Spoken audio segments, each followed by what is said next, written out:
ụmụ ibe anyị ekene ụnụ ndị ndozi ọdịnala Igbo ekene ụnụ ụmụ ibe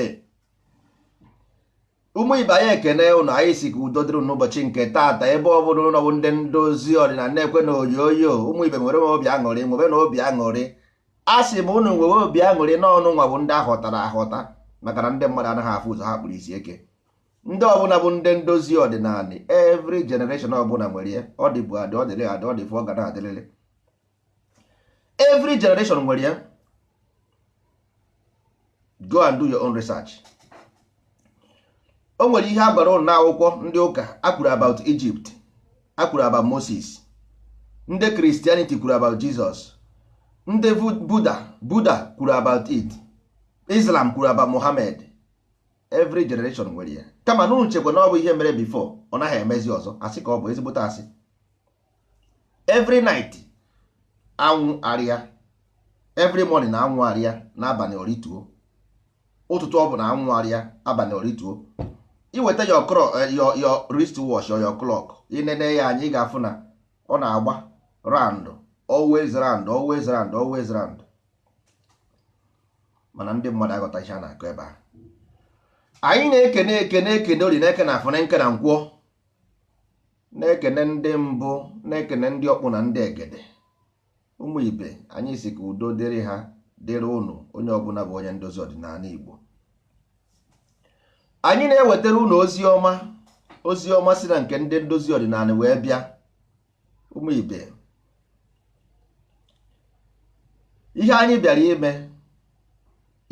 ime bụ anyị bịara ndozi. Onye si na enweghị ihe mebiri emebi, onye ahụ na-atụ ezigbo asị. Onye ahụ na-atụ ezigbo asị. Onye si na ihe emebighị emebi, onye ahụ na-atụ asị. Maka na ịma na disi anyị nọ kịta a na-ekwuzi politics ya bụ distraction nwanne. Isi mkpi dị na-akpa mkpi. Unu afụwago onye gụrụ na-agụ 1 na-agụ 5. Nwanne, ọwụ politics bụ your problem. Politics bụ just a game. Nwanne, onye na-agụghị akwụkwọ ọ na-ede exam. Ifunugo onye na-abịa ha maachị na-ewin maachị. Mba. So ị gaghị ekwu maka politics because irubeghị ebe ahụ. Ikwu na maka politics maka irubeghị, na politiks irubeghị nyabeghị dị anya ịgụbeghị dị 1 wee na-agụ 2 ị ka nọ na nga ọnwụ mgbe akpụtazie gị na kọtụ ekpesịa gị ikpe na kọtụ jọji decide ewee kwubezie maka kịta even kịta ihe na-akụ ya just unu na-egbu onwe unu oge ụmụ ibe unu na-egbu onwe unu oge ana m ekwu ya ọ dị time nchere ana m egwu you are wasting your time ịghọtago mgbe nwatakịrị mgbe spam pụrụ n'ahụ nwoke unu ahụnugo onye tụrụ ime na-abụghị spam ka eji nwe unu afụnugo ebe mmadụ tụrụ ime without spam tell me ọ bụ nke gwara spam ebe ọ na-eje ebe dị egg dị ọ nke gwara ya ọ bụ nke gwara dị spam ebe dị egg dị o ji wee ji aka ya ruo ebe ahụ irizie kịta ọba anya ọgaranya ngada ọbazie anya nwanne na anya ebe a ka ị naghị anụ ihe ị naghị afụ ụzọ na anya na ọ bụ aka gị ka ị naghị anụ ihe ikpuru isi na anya na ọ bụ aka gị ka ịfụ ihe dị ebe ahụ enwere ihe dị ebe ahụ ihe ahụ ịfụrụ na ọ bụ aka gị ọwụ datin ịfụrụ edere n'okwute na piramid everywhere ọ ya dị na ọ bụ aka gị ihe dị n'ọbụ aka gị bụ ihe ahụ ịfụrụ na piramid ọ ihe ịfụrụ na ọ bụ aka gị ndị Igbo ji wee kpọọ ya aka nri ị na-eji eri nri aka iji eri nri ị na-eji arịgo kpọọ nke ọzọ aka ekpe aka eji ekpe gị ikpe that means na isi mkpi dị na-akpa mkpi that means na isi mkpi dị na-akpakwa nna gị ọkwa m dị sitere anya na-akpa eme ka ọbụla ndozi ọdịnala we are just telling you what is there anyị na-agwa gị ihe ị nwere enwe aka ekpe gị bụ aka ikpe that is your biography it is your biography so nwere onye nobody is doing you anything all your biography that is why mgbe ndị ochie ndị Igbo tinyere na allegory wee sị na a na-eje agba afa ka ọ mara akara aka ya all those things were allegory but because ị naghị anụ ihe ikpuru isi eke na ị naghị anụ ihe so ị nụghị ihe efughị ụzọ ọ sị gị gbaa afa gịnị bụ ama afara gịnị bụ afara na Igbo nobody knows a na-akọghịrị gịnị bụ Igbo nobody knows a na-akọghịrị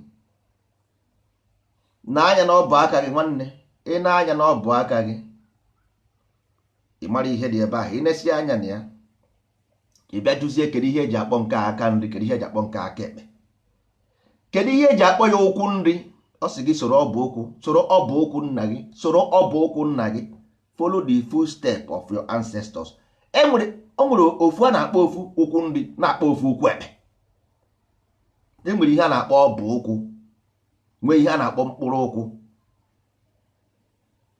ndị Igbo tinyere their everything na language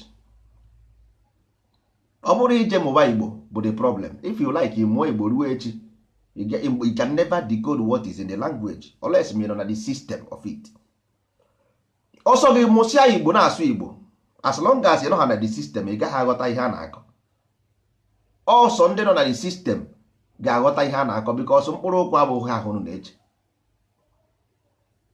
enwere ihe a na-akpọ mkpụrụ ụkwụ nwee ihe a na-akpọ mkpịsị aka nwee ihe a na-akpọ akara aka nwee ihe a na-akpọ ọbụ aka na ọbụ ụkwụ nwee ihe a na-akpọ ikpere ụkwụ ndị Igbo ji wee sị gị ọ bụrụ na ịfụ ebe ị ga-ebido aka nke bido n'ikpere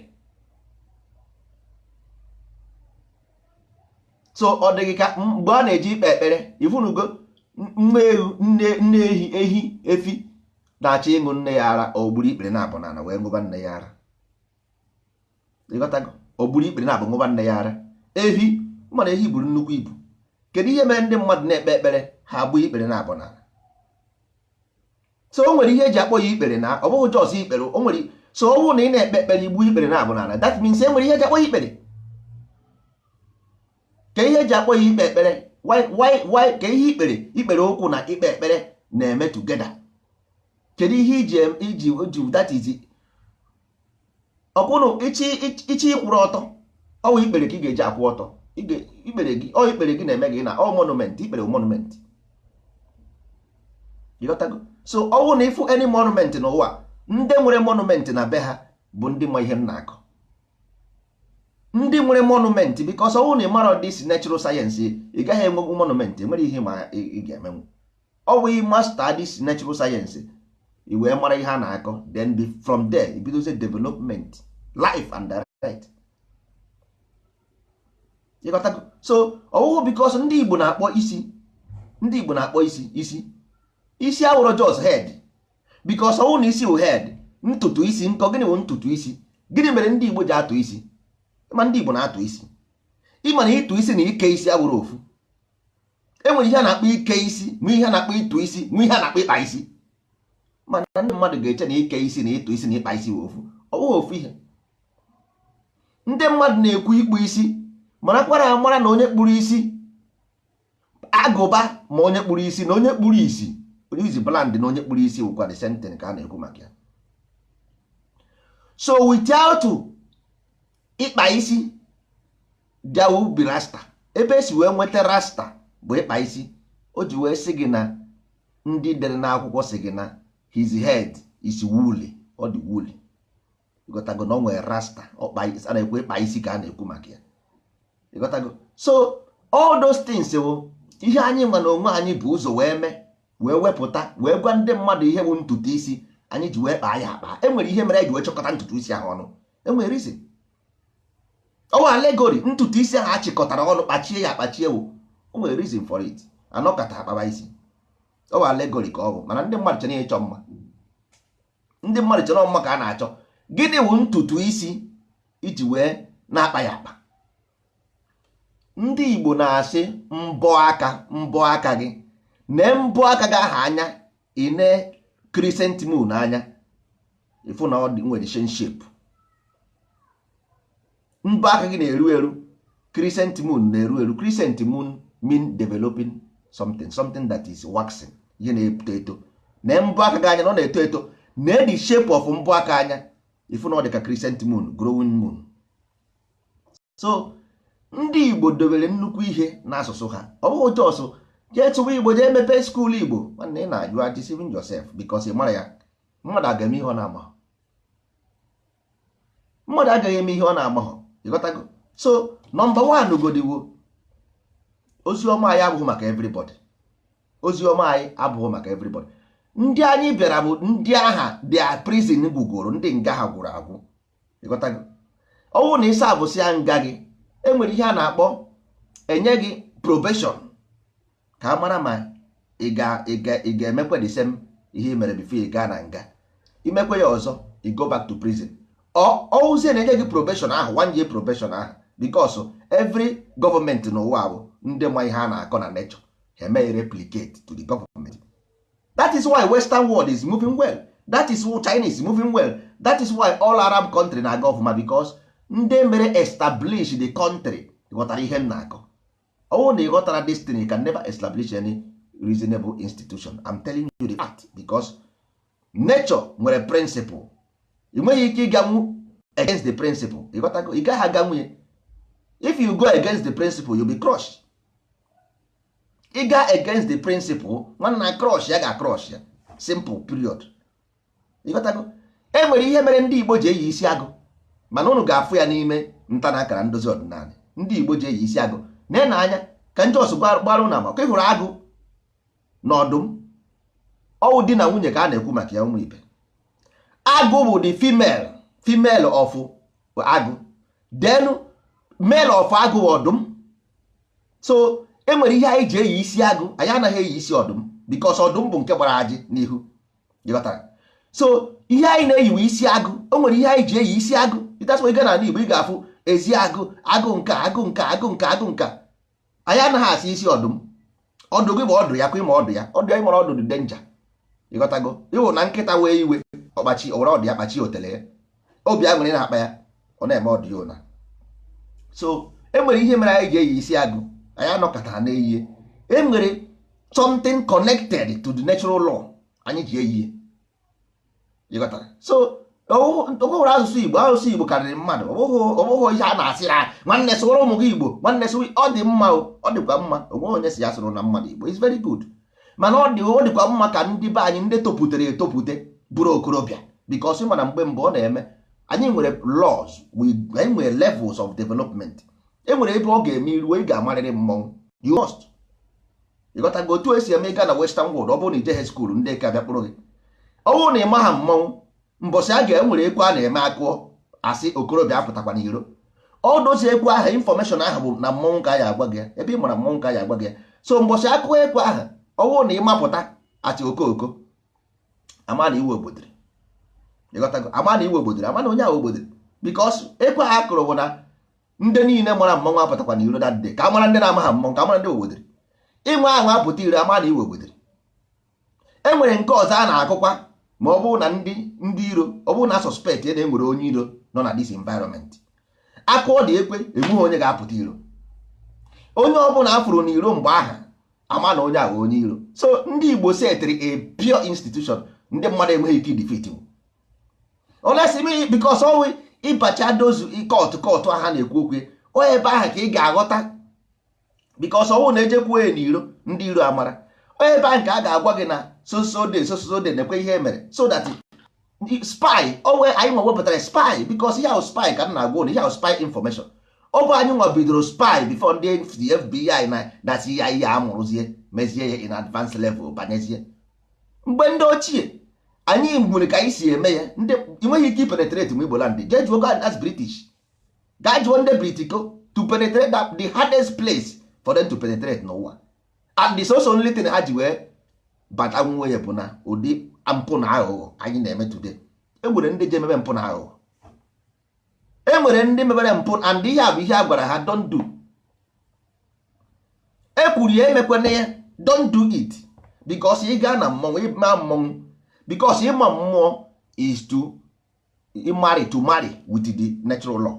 Mmụọ bụ the holiest spirit, the most holy spirit, mmụọ. So if you marry with the Holy Spirit, nweghịzi information ọ bụla ọ ga-agwa gị, ịghọtago, because di na nwunye, gịnị ya bụ di na nwunye, ịghọta. So all these things no na Igbo before o nwere ihe anaghị eme, ịghọtago, o nwere ihe anaghị eme. All those things ndị ama ha mmọnwụ, ndị ogbediri, and agwara ha agwa n'oge. Ọ bụrụ na ịma ha mmọnwụ, iwe ogbediri, ịma ha ihe a na-akụ, don't know natural law, ị ga break ibe, ịghọtago. So ndị anụnwaje da boycott ha ama ha mmọnwụ, ọ bụ ha nwa butere ihe ọjọọ n'ala Igbo, because ha ji eje mebezie ihe na-abụghị natural law. Enigwe chenarị anyị, ịghọtago, enigwe chenarị anyị, ha mara nje ahụ ghọtaba ahụfụ nwa ọnwụ. So onweghị nwanne kpekpenụ ntị o, ihe a m na-agwa gị, m ga-agwa gị ya today, gwa gị ya nwanne echi, gwa gị ya next 100 million years. Nobody is do, mkpụrụ onye kụrụ ka ọ na-aghọ. The principle of life bụ mkpụrụ onye kụrụ ka ọ na-aghọ. Enweghị, there is no how ị ga-esi atachitere nọ nsọ afụfụ, is not possible. So isi na-achị isi evu mmadụ nwanne asị ka ọ bụ ị na-achị onye ahụ na because ọnwụ na onye ahụ adịghị ready, ihe ọsọkwara gị gwa ya, ọ gaghị cannot believe you. Ihe ọsọkwara gị gwa onye ahụ ọ gaghị believe ihe ị na-ekwu, then what are you talking about? So ọnwụ na mmadụ gwa gị something i believe onye, that means all level of understanding. If you believe nonsense, because you are nonsense. If you believe real, because you are real. So as in a bed of the same feathers flows together, period. So any system, any level of one, you are under purification. The worst of like death is not anything. When you hear death is just transformation, period. So because all because of na I may attach into nonsense. That's why I ji anwụ na-ebe akwa. The problem bụ mgbe a mụrụ nwatakịrị ka ọ na-ebe akwa, mgbe ọ nwụrụ anwụ naghị ebe akwa. But ndị dị ndụ na-ebe akwa, amụọ nwatakịrị ọ na-ebe akwa, ụna na-aṅụrị ọṅụ. Mana nwatakịrị na-ebe akwa na ụna anaghị ajụ ka ihe na-eme o ji ebe akwa. Kedu ihe na-amụrụ nwatakịrị ọfụ ọ na-ebe akwa, ụna na-aṅụrị ọṅụ? Unu kwesịrị ise na-ebe akwa na mmadụ anwụzie na-aṅụrị ọṅụ ebe ọ nwụrụ anwụ, ụna na-ebe akwa. Unu abụghị na opportunity for renew dị ihe ahụ. Opportunity for renew, another opportunity call for the person. Mana unu nwa dị ndụ ịchọrọ, that is, o nwere ike ọ na-ebutere unu ego. Hey nna, a ga-emezi gịnị ka anyị ga-eri? Hey okwu onye nwa na-ebutere anyị ego, ọrụsịara ụlọ elu, obisie n'ụlọ nke ọ rụrụ arụ. Nwanne, the real house with the body. Oh, that nonsense block. The house with the body, oh nonsense block. You got to go. so that's why I ji wee sị gị born again. Ndị ụka sị gị born again. So born is everywhere. So ọ bụrụ about just na a ga-amụ ya from afọ ya. No, it can still be alive and die and born. Even ndị ụka sị gị na Jizọs nwụrụ binite. So ọ bụghị iwu bụ na ị ga-anwụrịrị that kind you nwanne before you ghọtaba ihe a na-akọ, you must kill the body. Ị ga-commit suicide. Suicide abụrụ nke ịmụ na moto. No, kill the flesh when you are alive, because ọnwụ mgbe ị dị alive, ọnwụ na igbuo the flesh create eternity. When you are alive, inwe eternity, inwe eternal life. You are eternal life, but you create the eternal life when you are alive. You kill the life. Ọ bụghị mgbe ị nwụrụ anwụ. Na nchega you got to go here. Oh, because of na ndị chọọchị in a way bezie ka a ga-asị na ha bịaziri bịa msizi kọzie languages ndị mmadụ. Ọ dịka mba, ọ bụghị okwu ndị ụka ya word. So e nwere ụdị agwa anyị na-akpa today. Ndị ị ga-adị na good God ọ sị gị mba, but to remove one O from good. Kedu ihe ndị everybody na-preach about God? Kedu ihe a na-preach maka ya? About goodness. You just you want to see somebody somewhere gbara afụ ọnụ as God? No. Ọ bụrụ na any religion ọbụla nọ n'ụwa na-ekwu maka God is about good, then kedizi ihe mere nụ o ji wee dị gị difficult ifugo ya? You got to go. Oh, because ngụnwa na onwe gị represent the oh, if you go against, because oh, really good, that means you are not evil, devil. Period. Because good means balance. Good will balance. Ọ bụghị about mmadụ bịa ịbịa gị na-abịa igbu mmụọ na igbu onye ahụ defend ga-akpọ gị savior. You got to, you save my life. You saved my life. Mana igburu mmadụ. You got to go. You killed somebody. Mana ọ sịrị igburu, you save my life. You have saved my life. You got to. So goodness abụrụ about just ịnọdụ nnọọ na-apịa gị aka ntị. Mba, ọ bụghị otu ahụ. Ihe abụrụ good bụ is a desire. You got to go. Kedu ihe what is your desire? Ọ bụghị about having devil ambition, devil incarnate. You see, you believe in God because I'm a Christian, because I'm a Muslim, because I'm Jewish. Nonsense. You are talking rubbish. Here have nothing to do with God. Kedu your desire? What is your desire? The problem is, can you hear your desire? Because your desire is nwanne ọ bụrụ na ịpụta now i nwee a desire that nature a free Igbo land. You got to go. Ị bịa kurisie everywhere, kurisie ebe niile, create an Igbo land, give them food, education, light and everything. You have saved them. Ndị ahụ niile ị kụrụ akụ kurisie, nature don't care about them. What nature cares about those 5 or 10 people he saved in life. That is what nature cares, because nature ma ndị nke ọzọ ahụ ata ka arụ ha ba ata. So ifopụsịrị ata, ifopụrụ ata, ifopụ afa ata na ama na adụ na ata ahụ na-egbusi ihe akọ n'ugbo. Iwepụsie dị ata, ifo the seed will germinate and mie ezigbo mkpụrụ. Ịghọta? So ọ bụghị mmadụ ịnọkọta nnọọ nwee wrong desire debe ahụ na ya ma ihe nwanne, wrong desire will consume you. Ịghọta? Ọ ga-agbụ gị pịarie ga-apịarie because ịnọghọ n'ihe a na-eme. So if you want to iche ịma ihe God just nwanne ya universal language is English language, because onye ka a na-use for trade and everything. So ọwụ na iche ịmata ihe dị na those languages, look, ọwụ na iweta devil, remove D from devil, onye gị evil. Period. Remove D from devil, onye gị evil. So kedu ihe ọzọ ka ihe chọrọ ịma? The same Santa saint turn onye opposite, onye gị Satan. Ịghọtago? The same Santa change ye onye gị Satan. Santa nyekwere gị Satan, the same 5 languages, 5 words. Enweghị ihe adịrị, enweghị ihe wepụrụ onye gị Satan. Then the same devil wepụ D, onye gị ihe languages ka ọ bụ. So use your mind. So the same good, remove one O, onye gị God. So they are not just, they are telling you a character. Ha na-agụ about character. So ọwụ na ime ịchọrọ ime associate to energy that create, because without balance you can't have any creation. If without balance there won't be creation, never, not today, not tomorrow.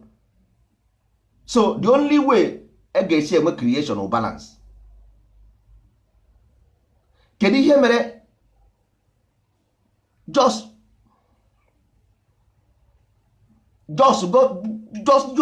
jụọ onwe gị ajụjụ. Go inside your deeper mind, jụọ onwe gị ajụjụ, because ọ dịrị dịba easy mmadụ nọkọta na ọ na-edeceive onwe ya. You got to, because ya self deceit, all self deceit, and all those things mere gị iji were na prison for a very long time.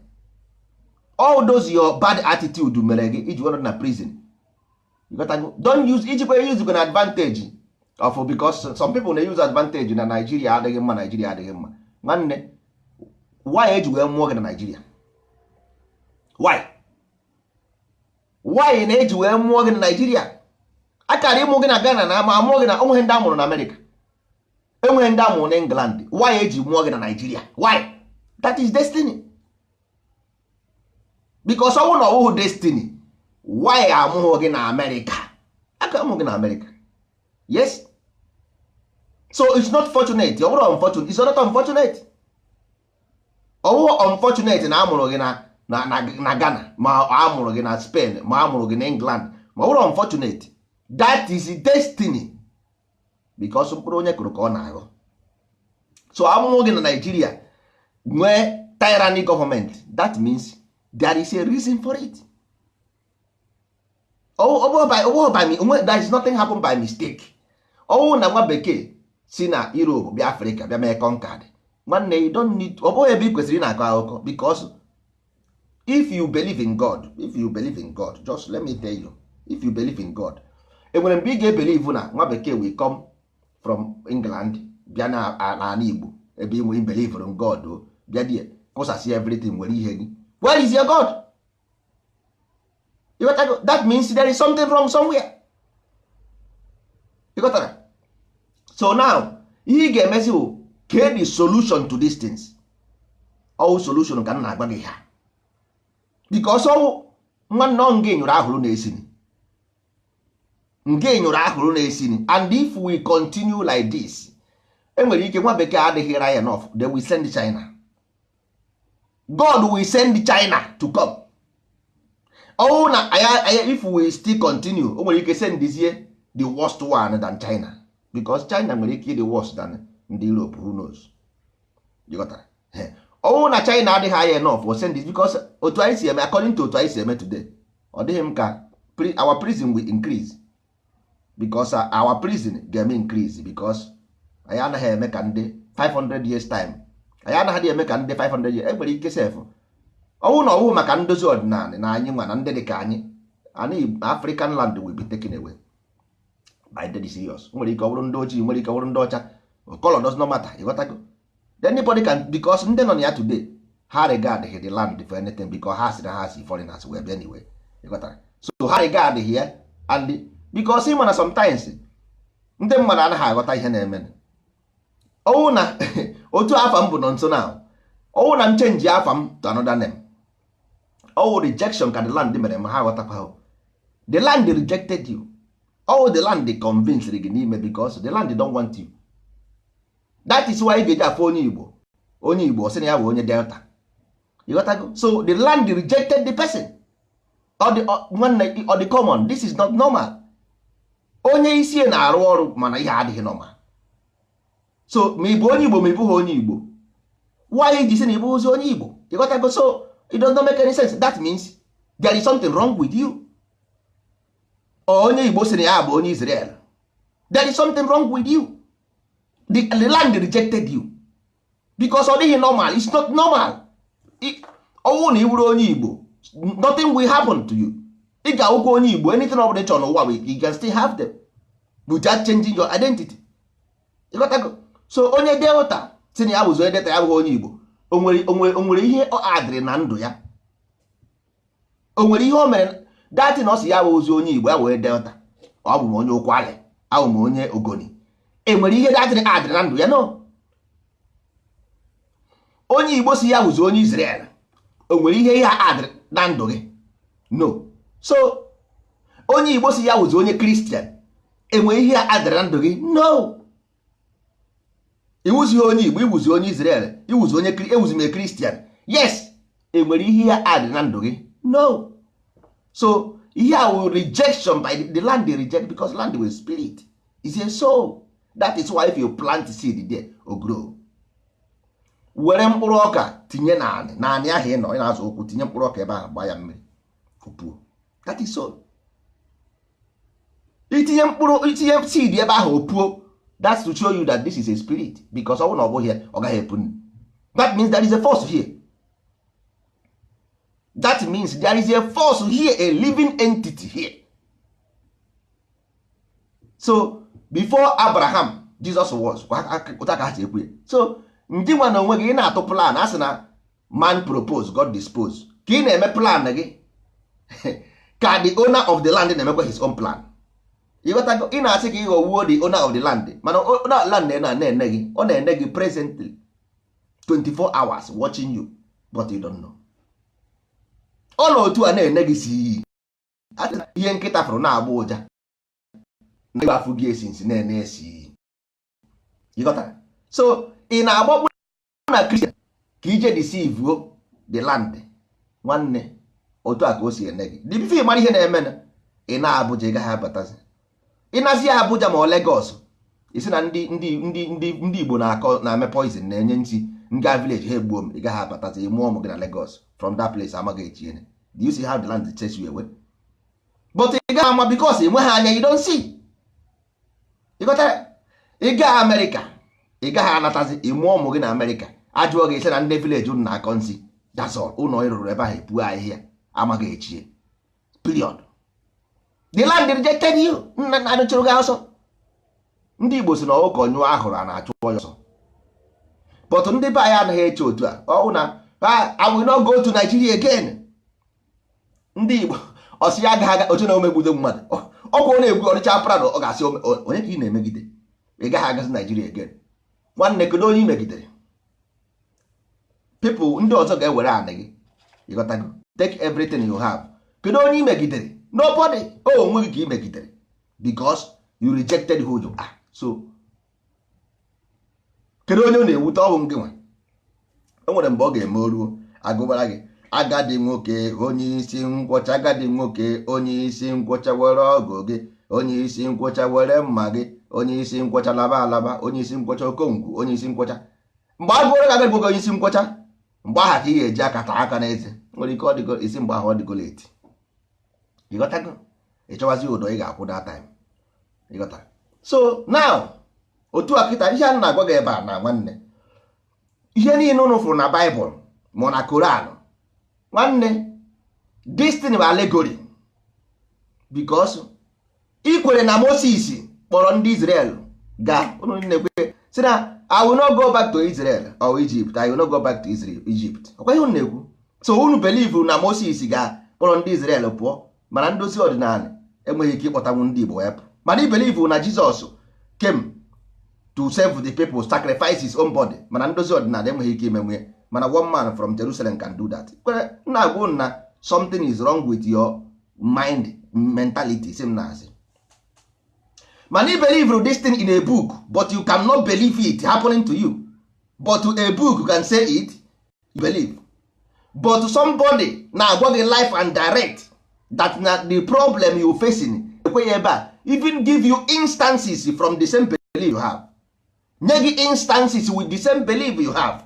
That na ihe mere iji ata ahụhụ. Look at the reason why you suffer, because there is law of cause and effect. Na nsogbu gị isi mkpi na mkpi.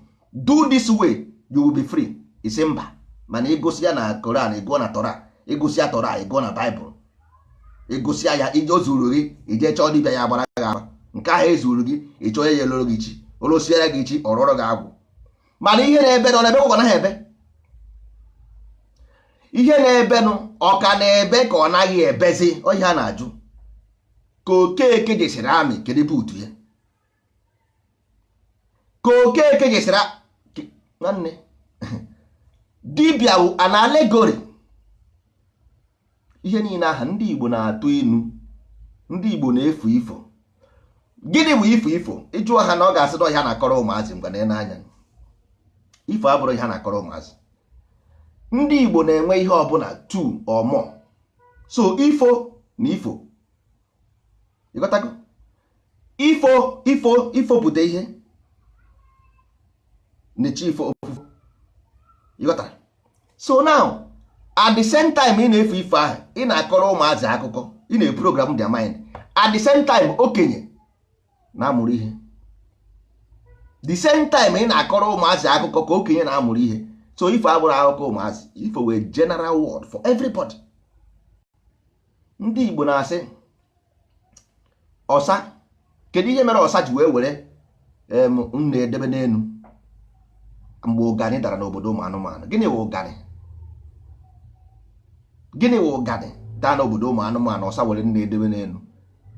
Ọ bụrụ na onye ọbụla pụsị ya ọsa gagaga na nke nna erisie nri, why o ji wee ru n'elu ka ọ nọ orisie nri, ọ pụta rituo techa pankeki techa pawuda na shine, orukwa ebe ahụ sị nne tụọ ụdọ ana nta bele ku mbebe, nne tụọ ụdọ ana nta bele ku mbebe, tụọ ọtụọrị ụdọ rigorie nri.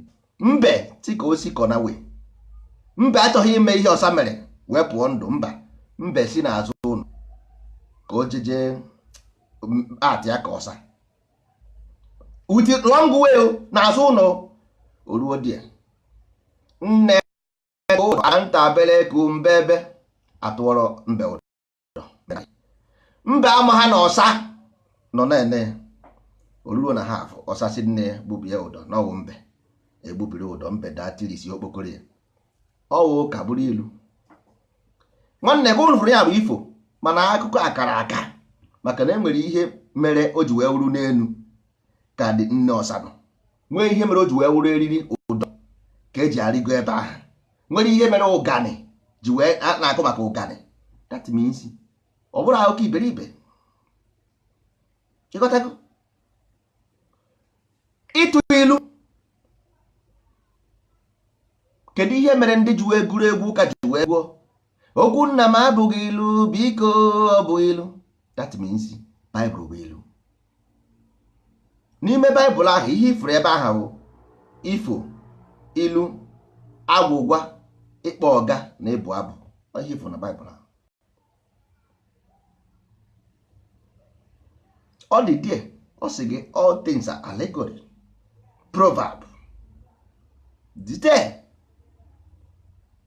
But ịghọtaghị ihe a na-akọ na ịbụghị anụ na ịbụghị anụ ala, ịghọtaghị ya ka nwatakịrị, ịghọtaghị ya ka okenye. Ịghọtaghị? So that is the problem. Maka na ọ bụghị your own program, because ndị merie for their own people and ha hapụrụ ndụ. Watch ya their own people na-eyuzu ya. Ndị Koran na-eyuzu Koran ha hapụrụ ndụ go to Dubai. Ndị Europe na-eyuzu Bible ha hapụrụ ndụ go to Europe, go to America and see. So the problem abụghị about religion or no religion. The problem bụ the program is not meant for you, period. All somebody's program, program mmadụ ka ọ bụ. So this program nwere intention for it. Enwere ihe mere ndị mere eji wee mee ya, ọ bụghị for you. Ha mere ya for particular people, for particular place. Ha mere ya for, that's why it never favors you. That's why it favors gị, because ọ bụrụ for you. Ọ bụghị nke gị, ọ bụ nke ha. Nke anyị bụ nke anyị, nke gị bụ nke gị. Ndozi ọdịnala ji wee sị na anyị ga-enwe nke ndozi ọdịnala, nke ndị ndozi ọdịnala, nke ndị Igbo heritage a na-akpọ nta na aka. O ruziere gị nke anyị ka ọ bụ, mana o ruziere gị ịchọzikwe you can take. But anyị bụ nke anyị ga-eji wee program our own children for future of tomorrow. Ịghọtago? And ọ ga-aka aka because ọ bụ ndị nwa the first of that kind of ndị ojii on this planet Earth after Egypt, which ndị Egypt nwere. Ịghọtago? All the first in this generation of ndị ojii nwe a program of such kind. Ịghọtago? Ọ ga-eme ikwu okwu ikwu otu nekwe insistently because the language bụ your own language. There is no onweghị ya anyị ga-adị, enweghị ya anyị ga-ewepụ. The same language aha dị there. Ihe anyị need ime interpretation and put them down. Ihe anyị mere iwere the same thing dị there, mezie constructive, tinyezie ya n'akwụkwọ so that our children agaghị awụzi ndị ngagheri wanderers. because mgbe mbụ a na-emebu ya eme mana the system adịghịzi ịghọtago, because mgbe mbụ aha ọwụ tụrụ ịma mmọnwụ ka a na-eji, because ndị Igbo na-agba mmọnwụ from beginning of the month from to end of the month. Ndị Igbo na-eti mmọnwụ, so ịma mmọnwụ aha na ịgba ekpe ma ịgba all those things ọ dị n'ime, so ya ka ji wee all the process of education with that thing, mana ọ dịzighị na that thing adịzighị, so we need to change a system of education. I need the system. Ọwụghị about this public school, ihe abụrụ school, ihe abụ nonsense, nwere ihe a na-eme. Cultural education ka a na-ekwu maka ya, and ọbụghị ihe ndị nkịtị, ọ bụrụ ihe mmadụ ga-eme ọnọkata omebe. That's why o ji eme ndị mmadụ ga-agbanarị na Christianity because they need the program ha enweghị, and they are incapable of bringing one to themselves. Ha agbaba na Judaism. Hey, we need the religion, we need one voice. Nwanne, as long as ọ bụghị gị mere, you cannot, ka ị ga-esi ama ihe dị. So ọ bụghị your own, ọ bụ inwezie your own because there is only one moon. Ofu ọnwa ka enwere, ofu ọnwa n'elu, ofu anyanwụ ka enwere, ofu kpakpando ka enwere. So ọ bụ inwezie your own, ọ mgba nke ga-amazi ihe ndị a they are trying to say, because ọwụ na enweghị your own ị gaghị ama ihe ha na-akọ. Ọ bụ inwe your own mata ihe ha na-akọ. If you don't have your own, if you don't know yourself, you cannot know another person. Ọ bụ ịmara onwe gị i wee mara onye ọzọ. If you don't know yourself, you cannot know me unless you know yourself, then because from yourself you can know. A sị na ọ bụla ahụrụ ka esi ama ụtọ nsị, ọ from ahụrụ ka esi ama ụtọ nsị. Ọ bụ ifuzie ka onwe gị dị i wee marazie ka onye ọzọ si eme. Mana ọ bụrụ ịmaghị onwe gị, nwanne enweghị ike ịma nwa onye ọzọ asị ka ọ bụ. It's impossible. So ihe a na-ekwu maka ya bụ na ụmụ ibe, first of all godi nsọ ala anyị na-ekwu okwu ya, ọ bụ na this foundation ka ọ dị. Nwanne, science and technology bụ spiritual knowledge ka ọ bụ. If you don't know them in spirit, you cannot know them in physical. Nsọ ala a na-ekwu okwu ya bụ, if you understand this thing, nwanne, ị mara na good represent God, ị mara na devil represent evil, period. Mana ọgwa na ịnọkọta ị na-eche na enwere imaginary man somewhere. That's not the way things are. Ọ bụghị ụta aka things si wee dị. Things dị iche. Things dị iche. Ọ bụghị ụta aka ka o si wee dị.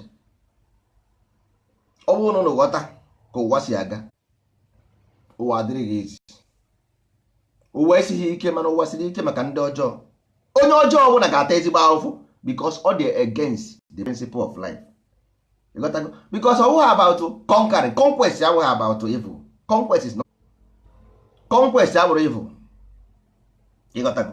Because ọ bụrụ na conquest bụrụ evil, kedu ihe mere ngwa ji wee bụrụ victim? Why not you conquering? Kedu ihe mere ngị nwa ahụhụ nye nwere gị nwa na conquer? Why ka ihe mere ọ bụghị nwa na conquer? Why must you be the victim of conquest? That means ị nwere ihe ị na-eme na-adịghị mma na. Because ọ bụrụ na iwu dị superior, you have to be the one conquering. Anyanwụ n'ụtụtụ ọ pịasa the black darkness. In the morning na anyanwụ apịasa the whole darkness na-acha ndị waa. N'abalị ọnwa apịarị ya dịsa naanị. Mba, ọnwa anaghị apịarị darkness na apịarị dịsa naanị. N'abalị oji achịrị ya taa, chịrị ya luo ya gwogwo. Ụtụtụ fight begins again. A na-akụri ọkpọ gba na-akụri ọkpọ, akụgide ọkpọ ike gwụ anwụ ada. Ịhụ na anwụ asị na anwụ ada na ike agwụ na akụtuo na knockout. Naba jezuo ike, gada energy n'ụtụtụ otu ọsọ awa ọjị, ịwa ọjị like this pịa mapụta otu a ọkpọ ebido kpom ọkụgide ọkpọ ọ na-ada ekirikiri isi nke mgbede. Nna anwụ asị na ike agwụ na mbe anyị ka m jezuo ike, ọ naba jezuo ike. Nwanne, this is life for you. You got to go. Either you are in or you are out. Either you are in or you are out. Ị gaghị anọ na half mile na-akọtu mba. Either you belong to natural force and become mighty, or you are in the opposite and become victim. Period.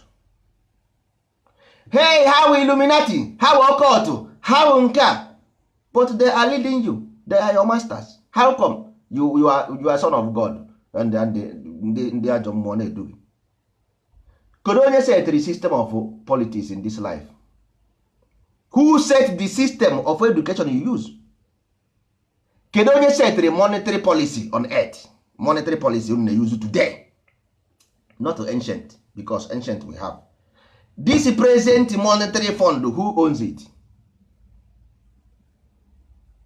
The same people. That means nwanne ọsọsọ onye nọ mmadụ nso na n'isi eze. Ịghọtago? Ọnwụghị ọdatịrị unu na-afụ, ndị unu na-afụ asị nwa bekee. Ihe unu na-afụ system, not the people. Ihe na-afụ asị nwa bekee is a system, not the people. O nwere ndị found the system, not the system. System ị na-afụ there. Enwere 3 levels of government. Enwere hidden government, nwere invisible government, but nwere visible government. What you know is visible government, not even invisible, talk less of hidden. Not even invisible, talk less of hidden. So ihe na-afụ, that's why nji gwa unu ihe unu na-ama tịka nwanne. Ihe ahụ because ị nọ na prison. Because ọ bụrụ na ị nọ na prison, you cannot do that. Ọ bụrụ na ị nọ na nga, ị gaghị eme that thing, because the spirit in you is greater than the spirit in them. But if the spirit in you is smaller than the spirit in them, then you will be a victim. Simple. That is why ihe ọsọkwara mmadụ, ihu onye na-eme isi ike, ihe ọsọrọ mmadụ na-agwa ọ gaghị ekwo ntị orie ise. A sị ndị Igbo si na ijiji ntị ike na-eso ozu ana. Kwa ndị Igbo kwuru. Ndị Igbo si na ijiji ntị ike na-eso ozu ana. Period. Kedu ihe ozu na ijiji na kedu ihe ijiji? Ọ na maka ihe iji. Kedu ihe ijiji na iji ihe na-eme? Kedu ihe ijiji na nsị mana nsị na nsị ofu? Kedu ihe ijiji na-eme na nsị? Kedu ihe ijiji na-eme na nsị? Kedu ihe ijiji na-eme n'ozu? Ịghọtago? So ndị Igbo gụchara okwu, ha tachara ụkwa jara ụlọ eze. Ndị Igbo tasịrị ụkwa jara ụlọ eze chaa. Onweghị onye ọbụla bụ onye Igbo gasị na nna ya deprive ya for anything. You deprive yourself, because everything gbara n'anwụ, but because na ede wụrụ ịrụrụ arụ. That is why enweghị ike ịghọta ihe a na-akọ. Ịrụrụ arụ. Ọkwa ahụ m onye Igbo ka gị. Ọhụụ n'ala Igbo ka amụrụ m n'ala Igbo, ntoo n'ala Igbo. Etoghị m na abroad. Amụrụ m n'ala Igbo, ntoo n'ala Igbo.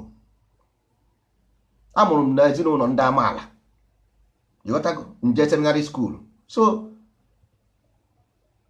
anaghị asị na ọ na-akụzighọrọ anyị akụzighọrọ gịnị? Akụzighọrọ gịnị? Ọwụsọ gị mụtara nwa na-apịwa ọnụ. Ọwụ ụdara ka ịwụ mụta ụdara si ọsọsọ ya mụtara nwa na-apịwa ọnụ. Mana nkịta sị na ndị nwere ike amaghị anụ ala. Na ndị nwere ike amaghị anụ ala.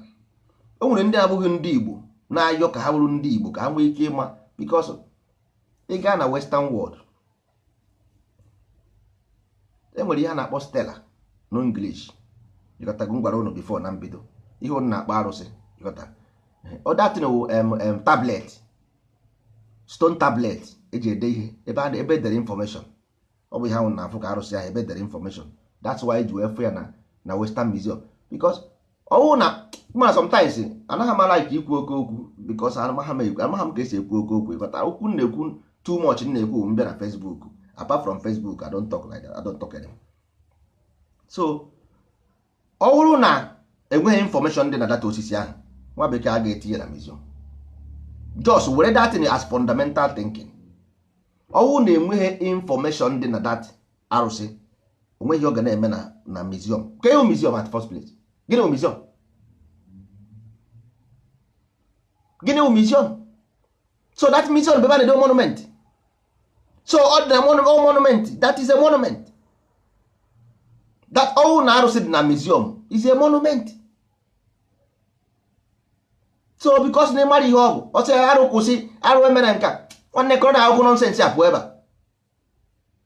Ọ bụrụ datin ka a na-ekwu maka ya, something else ka a na-ekwu maka ya. Ọ bụghị datin ndị mbụ ka ọ sị ya ọ dị ka otu aka Kraịst na-abịa, Kraịst in Jesus name a na-abụgharị na-ekwugharị na-ezuzugharị. The same thing. Ọ sị arụsị asị ya tinye arụsị na village. Nwanne, there is law of cause and effect. ahụfụ nke ị na-ata today nwere ije na arụsị. So arụsị dị dị already is natural force. Onye ka e mere encrypt na that osisi ahụ ị na-afọ dị. Ndị ma agụ ya ma ndị ma ihe ọ bụ fụ ha na those science ọ bụ ya bụ nsibidi. Ha fụghara the science in those osisi ahụ ha amago ihe ọ bụ. Unu fụ ike nga akpụrụ akpụ o ji mma n'aka ebe a jiri isi mmadụ ebe a. Onye ọbụla amaghị because ya mmọnwụ Ogbunike. Enwe mmọnwụ a na-akpọ odogwu anya mmiri. Odogwu bụ ọdọ ogwu ebe ogwu na-ama mmadụ. Ịghọtago ọdọ ogwu. Nwee mmọnwụ a na-akpọ Ikenga. Ịghọtara mmọnwụ dị iche iche. Ọ mmọnwụ ahụ nke mfụrụ ihe ha apịrị apị unu na-akpọ arụsị. Ọ mmọnwụ ụcha datị. Ịhụ na ifụcha ị ga-afụ ha bucha ihe n'isi mgbidi bụ anụmanụ n'isi nwee ndị ji mma nwee ndị ọ mmọnwụ ka ị na-afụ datị. Because our society before I na-eti mmọnwụ from beginning of the month to end. Ọ ebe a nke information ha dịsị. Those things apịrị apị niile ahụ na-akpọ arụsị. Ọ mmọnwụ ka ọ bụ because ọ mmụọ. So e mere encrypt informations there ha niile. That is why we preserve ya na museum. All preserve ka e mere but ngị nwa na onwe gị were gbaa ya ọkụ because mmadụ ha na-akụ. Ndị nke ọzọ asị gị ya bring it here onye ndị let them take oath with arụsị na-akọgheri. Otu a na-eteki with Bible nwanne Bible ihe a na-agwa ọ because ya allegory nwanne m mụrụ Bible ma ịṅụghọ Bible iyi na-eche gị ọ na-eche. Ndị Igbo na-akpọ ya iyi mana iyi wu mmiri. Kedu ihe a na-aṅụ ya aṅụ nwere mmiri fụrụ ebe ahụ enwere mmiri fụrụ ebe ha na-aṅụ no. So iyi wu mmiri. Ndị Bible sị gị before everything there was darkness water everywhere. Ọkwa ihe ha kwuru iyi. Ndị Igbo na-akpọ nke ahụ iyi. Enwere ndị Igbo na-akpọ mmiri nwee iyi. So ọ bụ iyi nke a na-aṅụ. If you want to take oath anaghị asị gị ṅụọ mmiri n'ọwụ ṅụọ iyi. So ọ Bible ọ no Bible ọ arụsị ọ no arụsị o there is autobiography. There is autobiography. Ma ị chọrọ ma ị chọghọ enyochie nso ụzọ ị ga-ezu ijiji. Ịghọtago? That's why ji wee gị nọmba mkpụrụ aka gị nyere gị nọmba. Ọ sị gị there is monument nri. Ọ nwere monument dị na nri na the monument dị ka igu. Ọ dị ka igu nwere sun. Igu dị ka sun anyanwụ na anya na ọbụ aka gị ọ dị ka igu na-ashine na ọ dị na nri n'aka nri gị. Ịghọtago? So mana ndị mmadụ fụ ihe a na-enwere monument dị na nri na ọ dị na nri na ọ dị ka anyanwụ na-ashine dị ka igu. Ọ ga-ejebe na nri na-achọ na nri ọ maha na ihe a na-ekwu bụ aka ya. Ịghọtago? Ọ maha na datin a na-ekwu nọ aka nri ka a na-agwa ya na aka nri dị ka igu na-ashine n'ebe ahụ ka dị information dị ọ gbara gaba na nri. Ịghọtago? Ruo na nri na-akọgheri ruo na nri ọ sị na hey nna ndị nri ha esighị Israel bịa ha abịago na nri na-ekwugheri. Ịghọtago? Not knowing na the information a na-agwa ya bụ something else. That is how the Bible is written. Quran is written. Everything even nta na akara ndị Igbo is written because ịgba nkịtị ndị nkịtị eburu ya gasasị ya. So that is the game ụmụ ibe. Ọ bụ onye oruoro o nwere ihe na ndị Igbo na-echi eze onye oruoro ọ bata na nsọ ala Igbo. Nsọ ala is a complete program, complete set of program.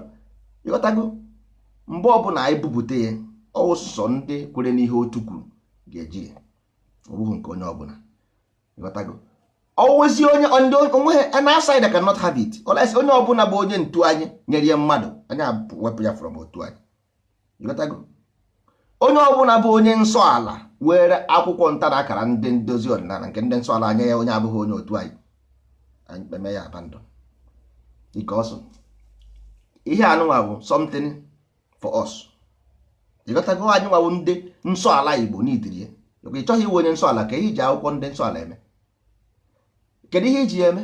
Iji eme gịnị? Enwere ihe iji eme na so ọ ndị nsọ ala n'idiri ya ha need program to run their life. Anyị need program to run our life because you cannot just be like that. Some man cannot just stay like that. No. You got to go. Ị ga-enwerịrị connection between you and above, you and below, you and the right, you and the left. You must have the connection. Ndị Igbo ga-asị Eke, Orie, Afọ, Nkwọ. Ịjụọ ya ọ ga-asị gị Eke fire, orie nke a, but kedu ihe this thing make inside your life? What is the meaning of it? Ị gaghị aghọtanwu. Kedu ihe bụ eke na orie na afọ na ọ ga-asị gị na eke bụ mmiri, eke bụ ọkụ, mmiri bụ orie, afọ bụ earth. But these things inside your spiritual day get the contribution. But onye ụka ọbụla, onye Christian, onye Catholic, ọ ma ihe a na-akpọ cross. Ịghọtago? Inside their heart, cross nwere ihe o represent because all program na run n'ime ha. But onye na-enweghị program ama ha na eke na orie na afọ na nkwọ bụ the same cross ka a na-ekwa kia. Ịghọtago? No sign of the cross a na-emebe eke na orie na afọ na nkwọ ka ọ bụ pure absolute truth. Mana only mgbe ihe a dị na your program ka ị ga-aghọta nwunye, then your spirit begin to use them to work. Mgbe aha ka the meaning of the eke will reveal itself because all spirit bụ ihe na-anya the motor, not you. Ịghọtago? Ngwa kọndọktọ ka ị na-ama. Ịghọtago? Ị na-ama kọndọktọ. Ngwa na-ekwu mgbe ndị pasenja ya asị buke m chere ka pasenja bata. Ịghọtara? Ngwa ya abụ ya mgbe pasenja ga-abata, o chere pasenja abata. Mana isi na pasenja anaghị abịa, o nyara moto na-eje. Ịghọtago? So that is the case. Na otu a nọ ebe a now, ọ bụ iwetazie the thing nye the spirit enwe ebe ọ na-eje. Ịghọtago? Ma ọkwa na ịgba spirit nkịtị, spirit anyara dị moto nyawa n'ime ọhịa. Ịghọtara? Na-aga isi nwoke mbịa anyị anaghị eje Ewere, Aba ka anyị na-eje na ọ sị gị ewo nwanne na ụra na-atụ m ngwana amaghazi m efu onye m ụzọ ka anyị tọnụkwanụ bak jebe Owere, ọ bụghị Aba ka anyị na-eje. Ịghọtara? Spirit atọnụ ejebe, mana ịgba spirit nkịta ọnyara dị moto jewara. Ịghọtara? So onye maka anyị na-ekwu ihe a, mgbe iputuzie this thing now, eke agọzie na ekene na-ekene ihe na kwa ọfa ya na. Ịghọtago? Putuo na orie, putuo na afọ na nkwọ na ọkwa afọ judgment na left, ọ ga-ajọ ọchị gị nwanne. Nkwọ ị na-arịarị. Ịghọtago? Ị na-arịarị n'elu. So ọ bụ ya, mana ndị ụka ga-abịa mee gị intimidate because ijiri akwụkwọ gị, iji ha akwụkwọ ga-akọwa nwunye, mana na nta na akara ọ kọwara ya. So nyanwa chọzikwe ka anya jeje eforozie ya because ọ ga-agwa anyị na aha nna na nwa na mmụọ nsọ. Ịjụ ya kedu ihe bụ aha nna, gịnị bụ nna, gịnị bụ nwa, gịnị bụ mmụọ nsọ? O nwere ụmahụ ndị ụkọrọ ya akọnwụ datịrị. Mana na nke anyị ọ dịara anyị izi because asụsụ anyị ka anyị na-asụ. So ọ dịara anyị izi ịghọta ya very easily, and ọ dịrị mmụọ anyị izi ịghọta ya very easily. Ịghọtago? Because mmụọ anyị ga-akapụcha nwe very easily than nke a na-akọ ebe a. Ịghọtara? So with nsọ ala rapidly, ọkwa ozugbo ala Igbo agbanwee in short time.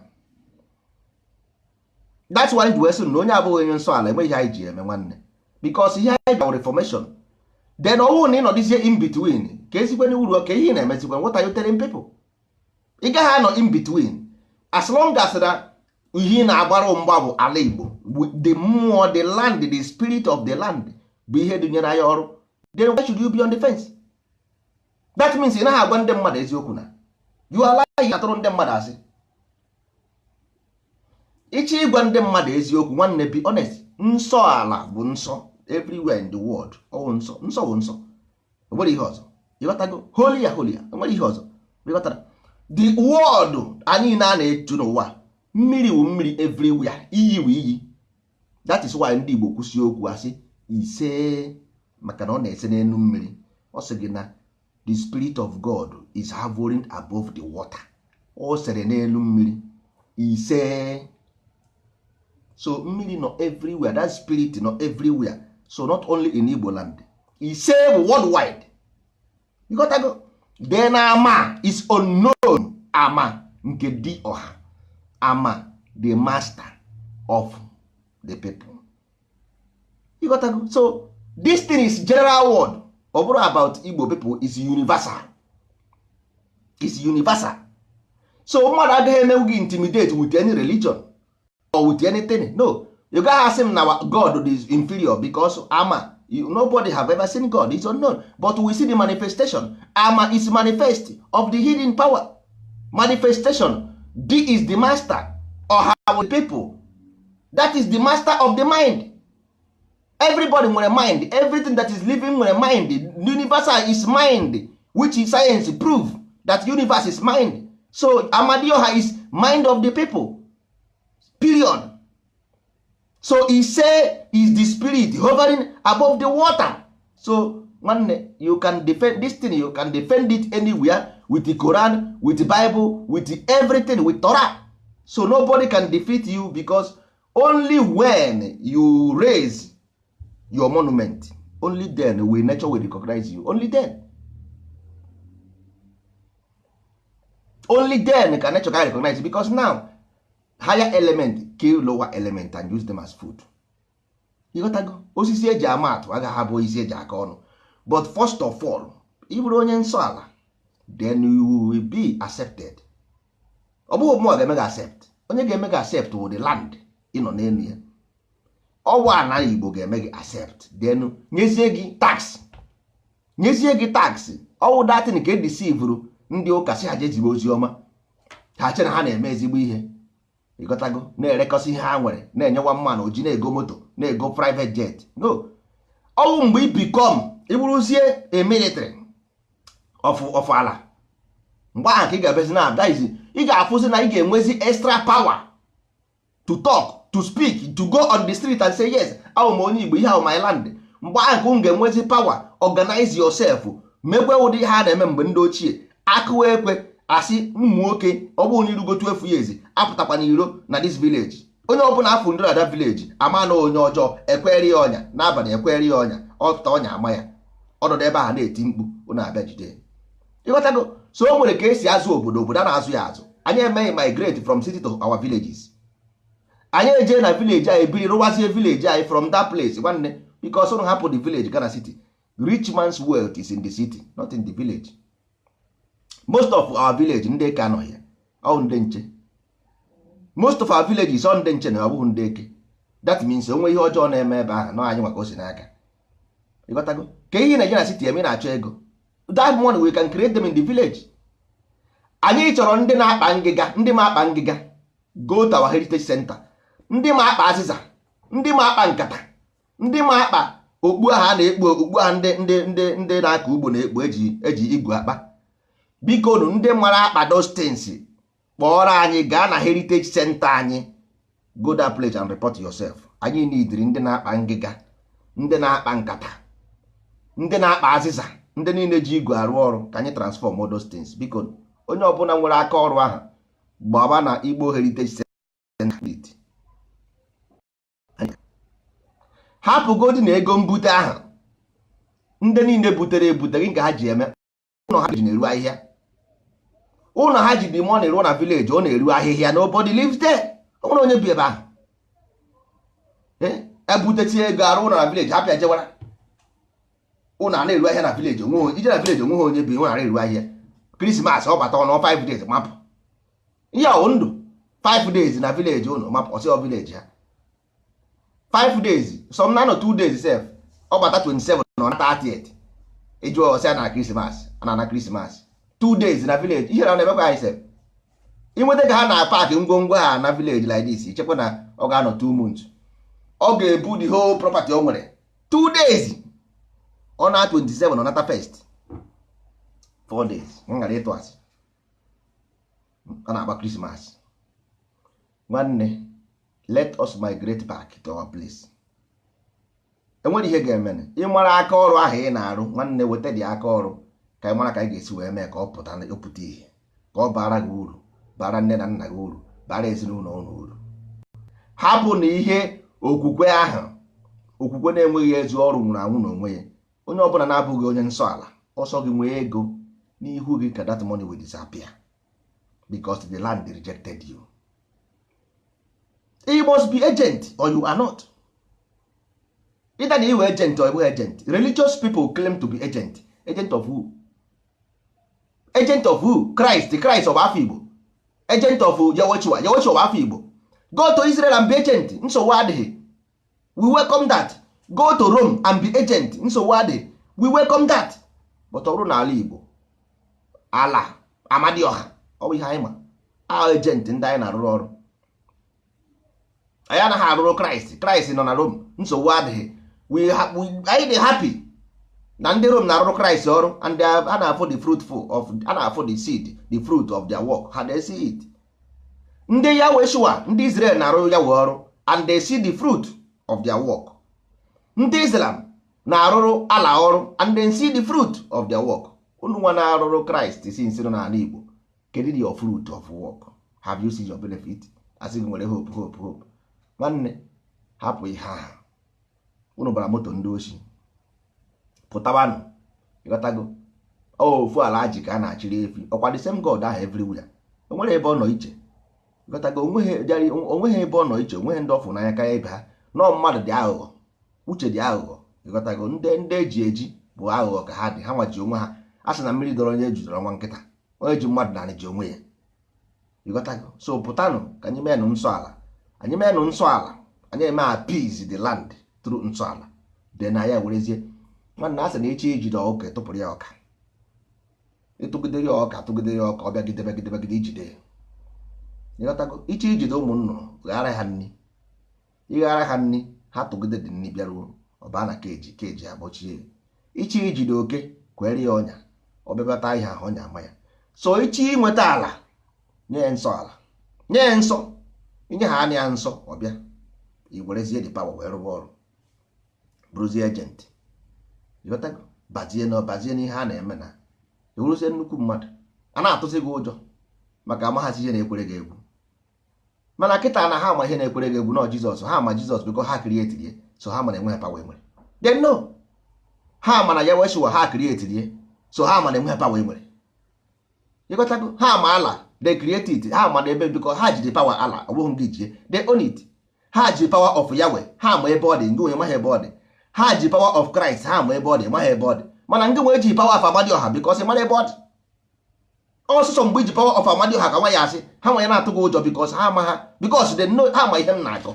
Ha ama the forces of nature, they know where, ha ama ebe ọ dị, they know how to use them, ha ama. Mana ngị nwe mara, ịghọtago? Enweghị nke ịma, iwu folofolo. So onweghị ụjọ ha na-atụ gị because ha ama na enweghị. That's why o ji eme mgbe ha laikiri ha bịa Africa kụrie everywhere because ha ama na enweghị ihe na-ekwere gị egwu. Yes, ha ama na ịbụ onye nkịtị. So anytime ha chọrọ, they will do whatever they like. Ha mee ihe ọbụla sọrọ ha, nakwa ha ka o si wee sọ ha. Yes, until ikpewere chi nke gị, until ikpewere ịdị proud of who you are. Without ikpere chi gị, ọkwa chi gị wụ your proud. Ikpere chi nke gị ọkwa nke a na-akọ, ndị a na-akọgheri, all these people ndị ahụ ndị asara isi, ịkọta ndị a na-asị a ga-egbu echi, a ga-eme nka, a ga-ebute arụsị desa, bute nka desa na-akọ. Ihe a bụ ihe ụmụazị, ịkọtago? Universal God ama is universal God. Itinyezie dị ọha is master of all, ịkọtago? Nke a na-akpa abịa ma bụ ọ ga-abịa ama ga-abịa. You got to go. All those things were allegory, ordinary ntana akara. Ama na-abịa. You got to go. Because ama will come. Ọ na-abịa. Ama na-abịa. Yes. Condition on not to do best code. You know na the last bottom. You got to go. You are in the last bottom of your own race. Last bottom. A whole generation of kids enwere ihe a na-eme na-ekwugharị na Facebook akọ nonsense. Ịmakwa ihe ụdate. Ihe ahụ your future. Your future ka ị na-afụ datin o. Just na-ekwu dat ụnụ anaghị afụ ụzọ. Your future generation ka ị na-afụ na Facebook na-ekwugharị datin na street. Ọ ya wụ your future. So okwu aka ebele jeje ọmahịa. Okwu aka ebele jeje ọmahịa. Ndị a sị na ha si Israel. Ndị a bụ ndị gara skyscraper, rụọ plane, rụọ moto. Nwanne, ewu ata anyị igu n'isi. Ewu ataga anyị igu n'isi. Mana nwa nwere ike ịnụ na afụ datin, ọ na-adị ụnụ simple, ọ na-adịrị gị izi n'anya. Mana nwanne, chebara onwe gị echiche.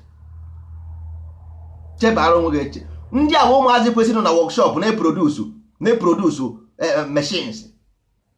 Ndị a bụ ndị kwesịrị na-eproduce machines after machines. Ọnwa bụ ndị na-ebugharị na street, ebugharị keke, ebugharị ọkada. Nwanne, ifuru future dị. ọ na-etake 50 years to develop one science. 50 years ka ọ na-etake a generation to develop one science. 50 years to develop a science. 50 years. O tekiri China, ịma na mgbe aha China bidoro ọfụ na-asị ha na-arụ imitation. Ọkwa ihe unu na-ekwu mgbe ahụ. China na-arụ imitation. Today now China na-arụ imitation. Ọkwa ndị Europe na-agazi China goro. Ndị Europe na-egozi from China. Mgbe aha China bidoro a na-akpọ imitation ka ha na-arụ. Today now ndị China na-arụzi super power. O tekiri ha 35 to 40 years to develop that. Almost 40 years ka o tekiri ha to develop that. Unu ebidobeghị ebido. Unu ebidobeghị ebido. Unu aka na-akọ akụkọ agba anụ nne ya efere. Unu ebidobeghị ya ebido ma afọ tigbo nka na-eche mbọsị enyere unu obodo. Mbọsị enyebeghị mgbe unu obodo 50 years to develop. 50 onye ọbụla gwara gị below 50 years for development na tụrụ gị asị. Development to minimum 50 years. Ọwụ na ịma mgbe mbe Europe enweghị korota. Only few places, only city nwere korota, villages enweghị korota. So ọ na-etake time for country to develop. Ọ bụkwa one day. Ọ bụghị one day. So ọwụ na-ebidobe develop the mind of your people, because first of all you get develop the mind of the people, then the people will begin to replicate what they have inside in the society. That is what you see as development of society. You don't develop society, you develop the mind. The mind begin to replicate what they have. Ihe na-afụ as development is replication of the mind. Ha na-replicate what they have inside. Keka onye nwe ihe onwere onye mind obi nwụrụ anwụ can develop. Obi nwụrụ anwụ can dead brain can never do anything. That is why if you go to Lekki, after pumping money in the Lekki, see the street, nonsense. Arụsịa Jakonde estate, after some years go there, abịa abandon. You got to go. Arụsịa that na ga-arụ, just gaa n'ụlọ ị ga-afụ mmadụ ọrụsịa 3-story building. After 5 years, when they go that 3-story building and see. Gaa na that 3-story building and see. Ọ ga-adị ka cemetery. Even cemetery ka ya mma. Ọ dị ka ebe a na-anyụ nsị. Go and see, just let the ụlọ mmadụ ga-arụsị ụlọ na ụlọ amasị ya mma. Few years go there and see the house. You gaa na street, ị ga-afụ dustbin otu a. Ikpo dustbin ha ka Kilimanjaro. Ị ga-afụ mmadụ onye 20 million naira wee rụọ ụlọ. Enweghị ụzọ esi aba n'ime. You got that? So ihe ọ na-achọ ịgwa gị bụ na the mind is not developed. Nwanne onwe ọ bụghị politics abụrụ about izu ochi ma izu ochi. Nwanne, if your mind is developed, ego ọbụla nwa obere ego enyere gị, ị ga-eji wee mee great things. Ị ga-eji eme ihe dị ebube. You got that? Ị ga-eji the small money, because mmadụ need ihe ịgwa gị what to do. Ịma ihe ị ga-eme. You know what you need. Ịma ihe ị need as a people. Mmadụ need ihe ịgwa gị na ọkụ anaghị enwu. Hey, we need light in Nigeria. Ka onye isi adịghị mma mana anyị need ọkụ. Who is that? Who don't know? Kedu onye ọ bụ na-ama ha na anyị need ọkụ? Who is that? So that means there is a problem of the mind, not the politics. As a constitution, nwanne also they change that constitution as long as you have these dead people. Nothing. Also they change the if you take constitution nke America, as long as you don't change people, you don't change these people in power. Unless you change those people are there, tinye ndị ma ihe, one day you have the same thing. Period. And you use your responsibility to change them. You must change them. Because you must use what you have to get what you want. If not, even you are worse than them. Only Maya, you are worse than them. Because isolating yourself, you make it worse. Because these people, ndị amaha na ọkụ dị important. Ị isolate. That means igbugo onwe gị. Ime onwe isolate worst. Because that means this go ahead. However, ụzọ wee gwọọ ezigbo ịba. Ha fụzi ụzọ gwọọ ezigbo ịba. Ezigbo ịba kara aka ịba ọcha n'anya. Ihe a ga-agwọ gị, ọ before ha gwọrọ gị ịba, nke a ga-agwọ gị na ịba ọcha n'anya. Ịba nke ọcha n'anya, because enwere ihe ị ga-eme, they have the power. I got the power. Oh, yes, they have the power. Ka ihe nwere, ha nwere the power, executive power to invade and pillage. Kedu ihe gụwa nwere? Nothing. Enwere ihe ị ga-eme. Ịchọkwa tomorrow dem ha nwere ike sef akpọ Facebook sị na ha need Facebook in Nigeria. Nobody in Nigeria can access Facebook. Ọ dị ha chọọ echi ha kpọọ WhatsApp. We don't need in Nigeria WhatsApp. Nobody can access WhatsApp from Nigeria. It's possible. Ọ dị mara because ndị Africa na eche uche because na ha gbara ọnụ nkịtị, ha nwere right ime ya. Gọọmenti of Nigeria nwere right block Facebook, block WhatsApp, so ha gwụọ ga ezigbo ịba. Nobody will know, even not anybody know. If America call and ha ga-asị ya, hey, ka I add another 2 barrels more in your oil, 2 more barrels. Trump will say okay sir. Trump akpọ ya sir. Trump na-akpọ Buhari sir. Trump na-akpọ Buhari sir. Say okay sir. Italy kpọ, or say I will add 5 barrels more for your oil, or say okay sir. So only executive can change these things. Only. And that was the only way you have. The only way you have. Inwezi other way. You don't have any other way. Maka na na-ejide nwa egbe n'aka wee jụba nwaanyị ọ na-erikwe ya. Ị ga-ejidogodo nwa egbe n'aka wee jụba nwaanyị ọ na-erikwe ya. Ọ na ọ bụrụ ya nwanne, you don't have anything to offer yourself, not anybody, not even yourself, not anybody. Okoro erughero wara ọgọdọ, ikuku buru oburu ọgọdọ ya. Bush bilitere na America, si na aga Iraq, ndị America gbasie ọtọ, mesia demonstration. Bush binie ruo America, gwụọ Saddam ịba, gwụsịa ya ịba na nwere ihe mere Bush.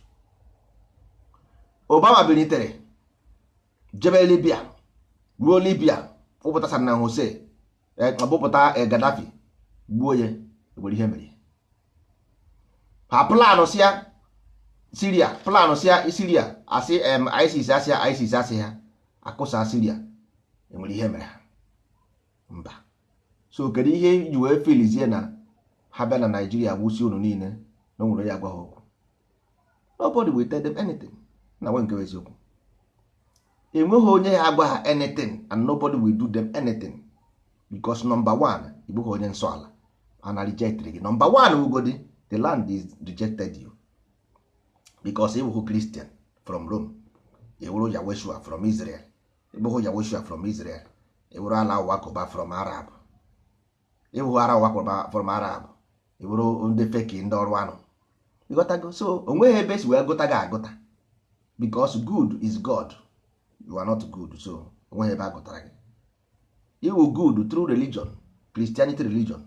So nke ha abụghị good, ọ bụrụ ezigbo good because ịma ihe bụ nsọ mana ị chọghị nsọ, ị chọrọ nke ụka nke fake, nke mbe na-aga na nke iri nne na nke nwunye ọsa.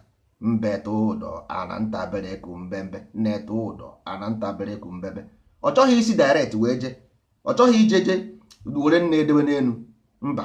Ọ chọrọ ka ọ sapụta ka o jee na nke ọsa rie nri as a smart guy. Ịghọtago? As a smart guy mba. Ka ihe mere nụ aka ọtụ ụdọ ọda akụrisi okpokoro.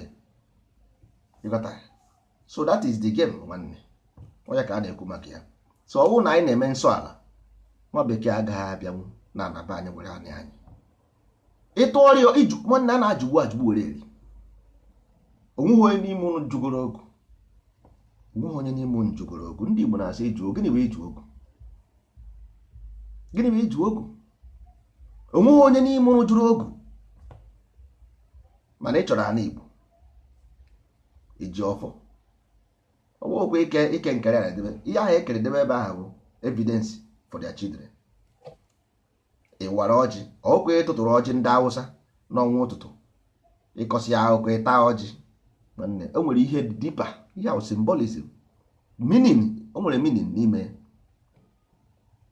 Ọ bụrụ na ime gbazuo ihe a niile, ọ bụrụ na ịjụọ ogu, kee ọfọ, waa ọjị, nwanne, enweghị onye ga-emenwu ihe ọbụla n'ala Igbo, ma na-eme nsi ma na-eme aja ọgwụ maka gị.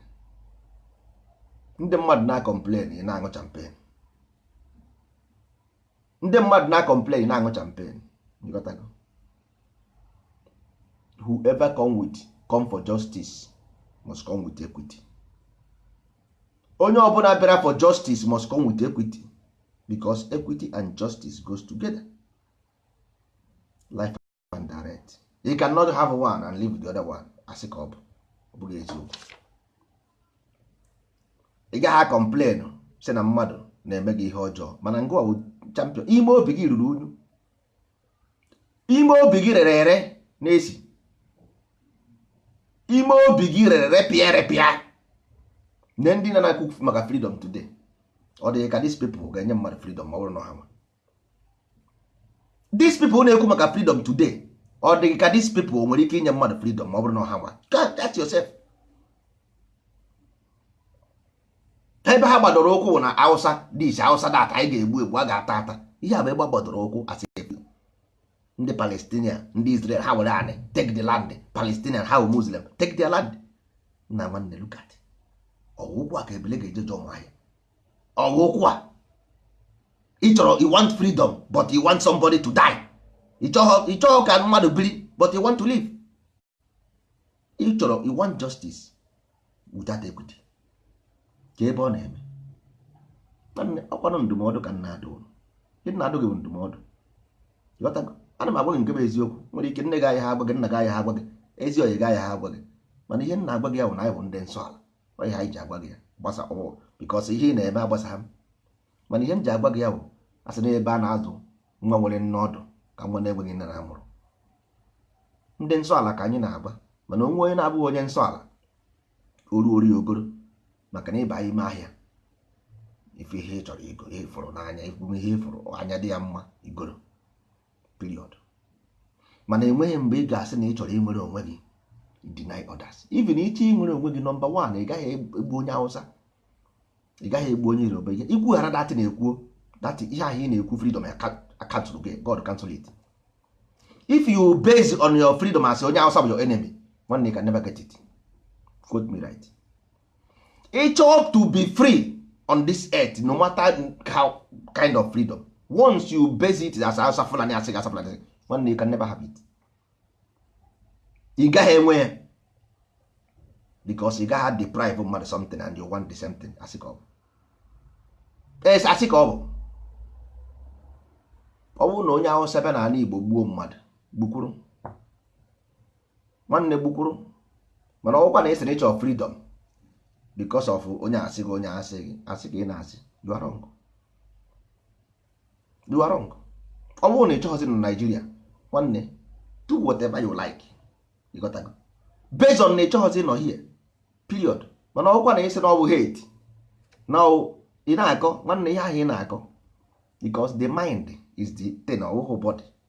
Oh, because uche gị, that is nature na afọ ihe ubu n'obi. Ọ bụghị body.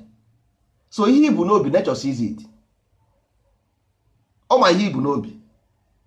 So even ị na-apụla n'ime obi gị now, God knows what. Ka m gwere news o God, because ka m use general language ndị mmadụ na-aghọta. Chukwu na-afụ ihe ibu n'obi.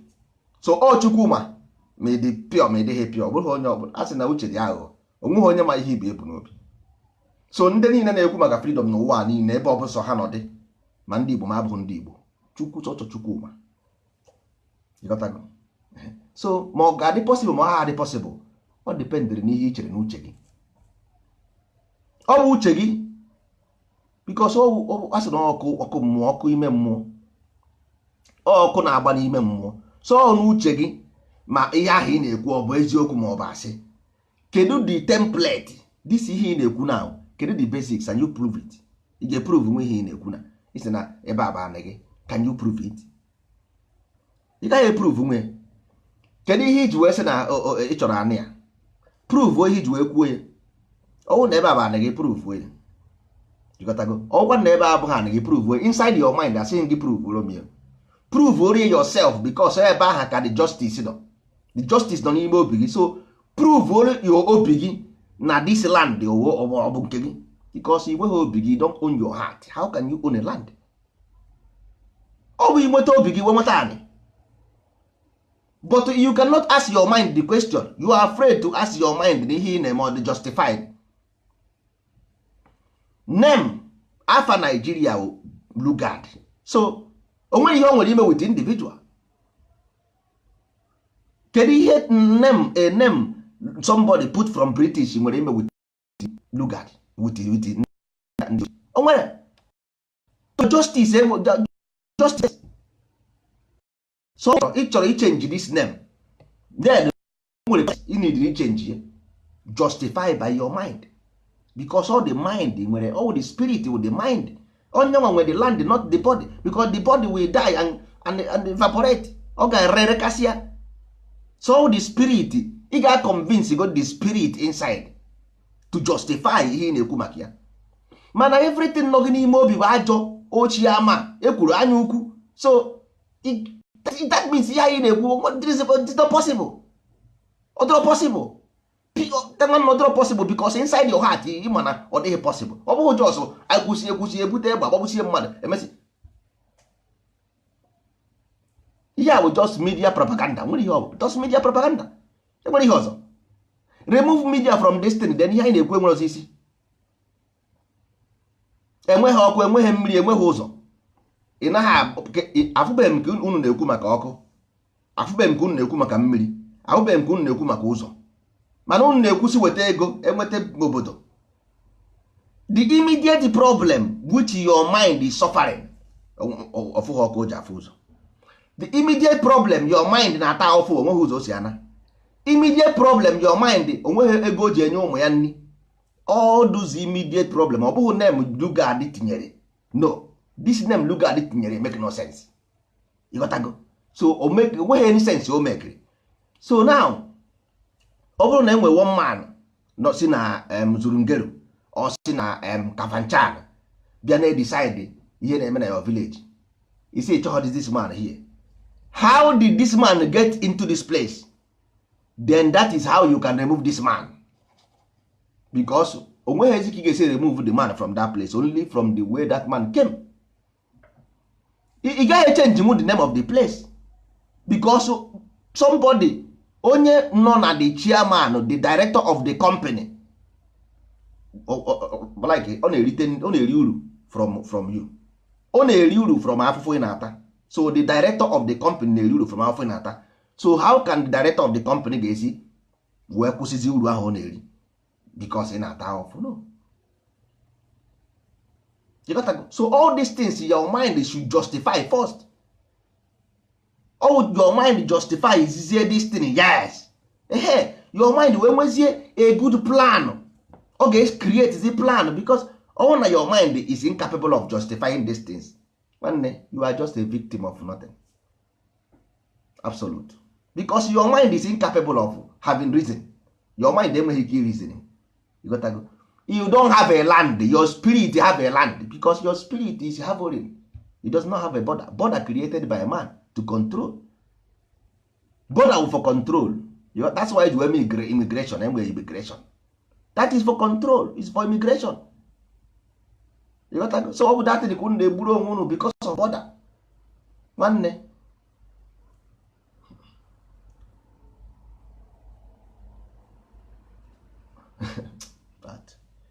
Anyway, nsogbu adị ọwụ na agbụsịa n'ama anyị eburu naba n'obi. Gotago anyị gbawo ndị nsọ ala Igbo, okwu anyị bụ maka ndị nsọ ala ka ọ na-agara, maka na ozi ọma anyị na-eziwu ozi ọma ga-emetụta ndị nsọ ala n'ime, maka enwere ndị n'ime anyị na-eme ihe na-adịghị mma ka ha mee ka ndụ ha baa uru, ka ha bara onwe ha uru, bara nne na nna ha uru, bara ndị be ha uru. So ọnya ma ha maka anyị na-agwa onye abụghị onye nsọ ala, biko nyere anyị efe ebe a. Ihe a bụ Igbo heritage. Ọ bụrụ na ị kweghị na nsọ ala, nwanne nyere anyị efe. Ị gaghị aga na Catholic Church na-epreach maka Islam. Ị gaghị aga na mosque na-epreach maka Christ. No. Ihe anyị na-ekwu ebe a bụ direct to ndị nsọ ala. Onye abụghị onye nsọ ala, olesi ị ga-anọdụ quietly na-egere egere, igeresịa ọba oruzie n'abalị ịnaba ụra iche echiche banyere ya, uru gị goro ọkwa na orughị uru gị nwanne gị ya n'ime ọhịa. ịghọtago, ọ bụghị by force. We can never force anybody in this life, never. Nsọ ala ọ dị against nsọ ala, ịghọtara, ọ dị against nsọ ala. Biri ka m biri, that is ebe anyị zidoro ụkwụ. Live and let live, that is the foundation of this principle. Live and let live. Onwere onye anyị si ebiri ne, onye ọbụla ga-ebiri ibe ya ebiri. Mgbe ọbụla anyị chọrọ ime ihe, anyị atụọ ya asị alụ, anyị tụsa ya asị alụ, anyị mee execute. Ihe ọbụla anyị chọrọ ime, anyị planụ si anya, anyị eme ya execute n'ọnụ oyibo, ịghọtago.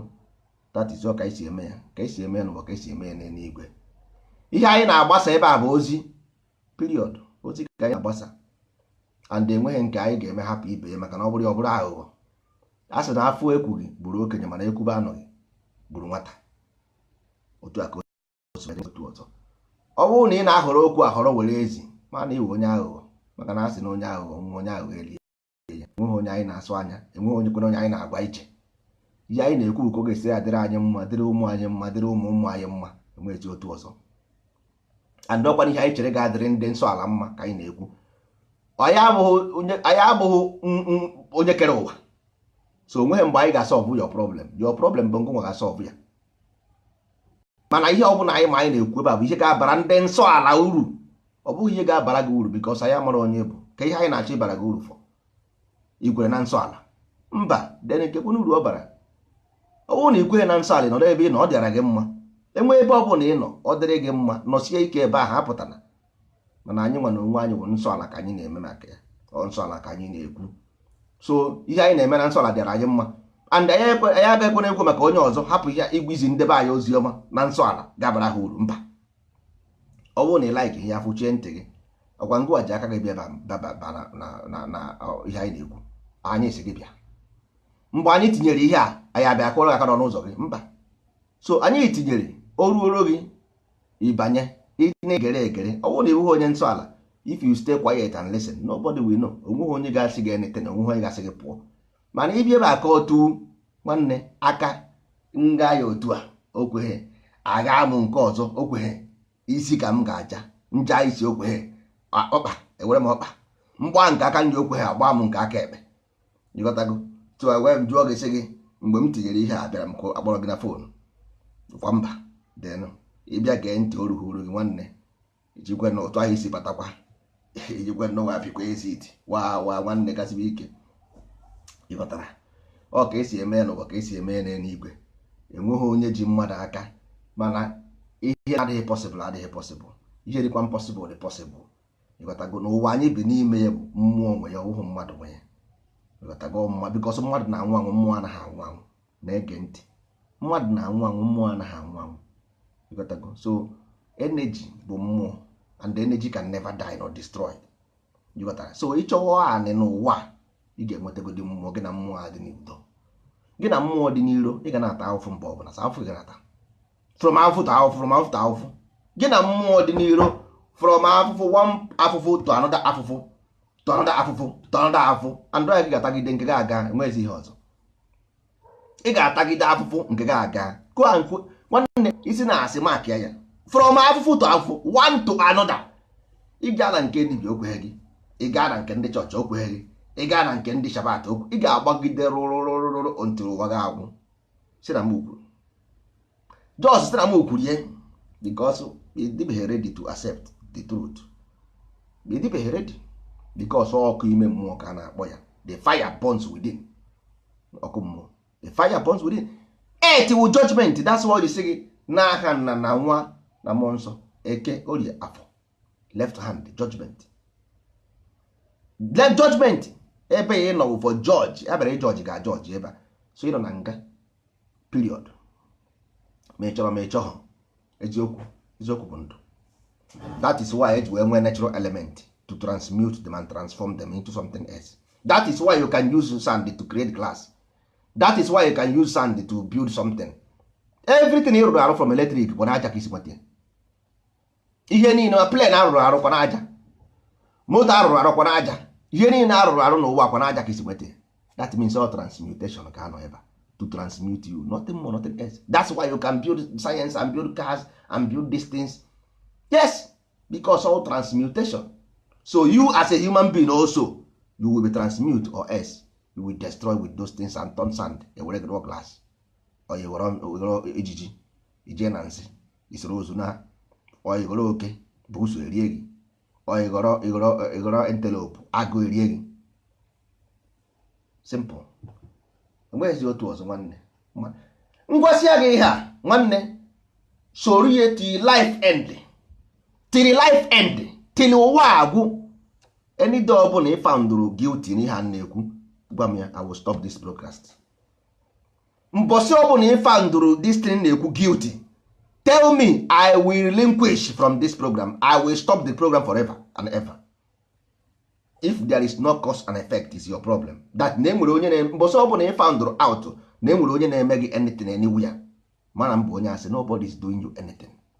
That is the last truth on earth. The last truth. Nna gị si na akara aka onye na-edu ya. Ịdebe akara aka wụ ihe metere onwe gị. Akara aka pụtara ihe mmadụ metere onwe gị. Biography, auto a na-akpa n'oyibo autobiography. Akara aka pụtara autobiography. Nwere ezi ihe ọzọ. So mbọsị ọbụla you can prove it that na mmadụ na-eme gị anything on this earth, you prove oromie na mmadụ na-eme gị anything na-abụghị ihe metere onwe gị, nwanne I will quit. Nwere ike uche gị erubeghị that side. Ịghọta, nwere ike uche gị erubeghị, ma nna agwa gị absolute truth. Akụghị ya mmiri. Ihe ọbụla na-eme gị n'ụwa is from you because ị nwere ike ịma ha ndụ gị mbụ, ịmaghị ihe ị mere na ndụ gị mbụ, iche na ndụ na-agwụ agwụ, ọ naghị agwụ agwụ.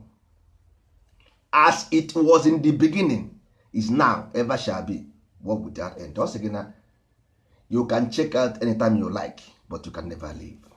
Even ọ sị gị na ha were mma to kill the beast, but they cannot kill the beast. At the end of the day, they reach agreement with the beast. Then the beast go left, he goes right. You got to go. You can never ever escape.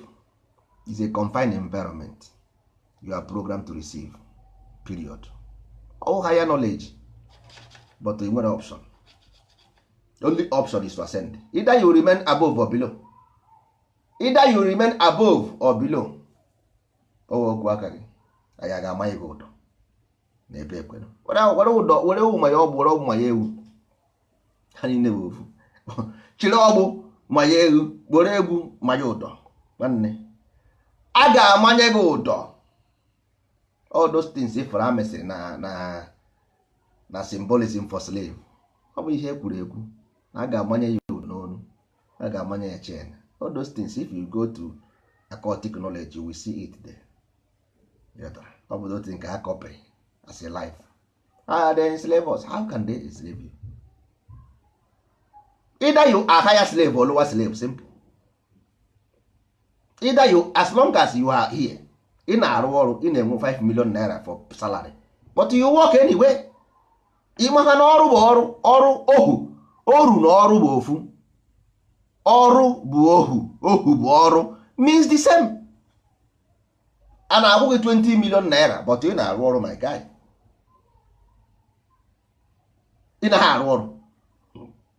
So as long as ị na-arụ ọrụ, ịbụ ohu, but higher level. Master mụkwa ohu, ọ na-arụkwa ọrụ. Ịghọtago?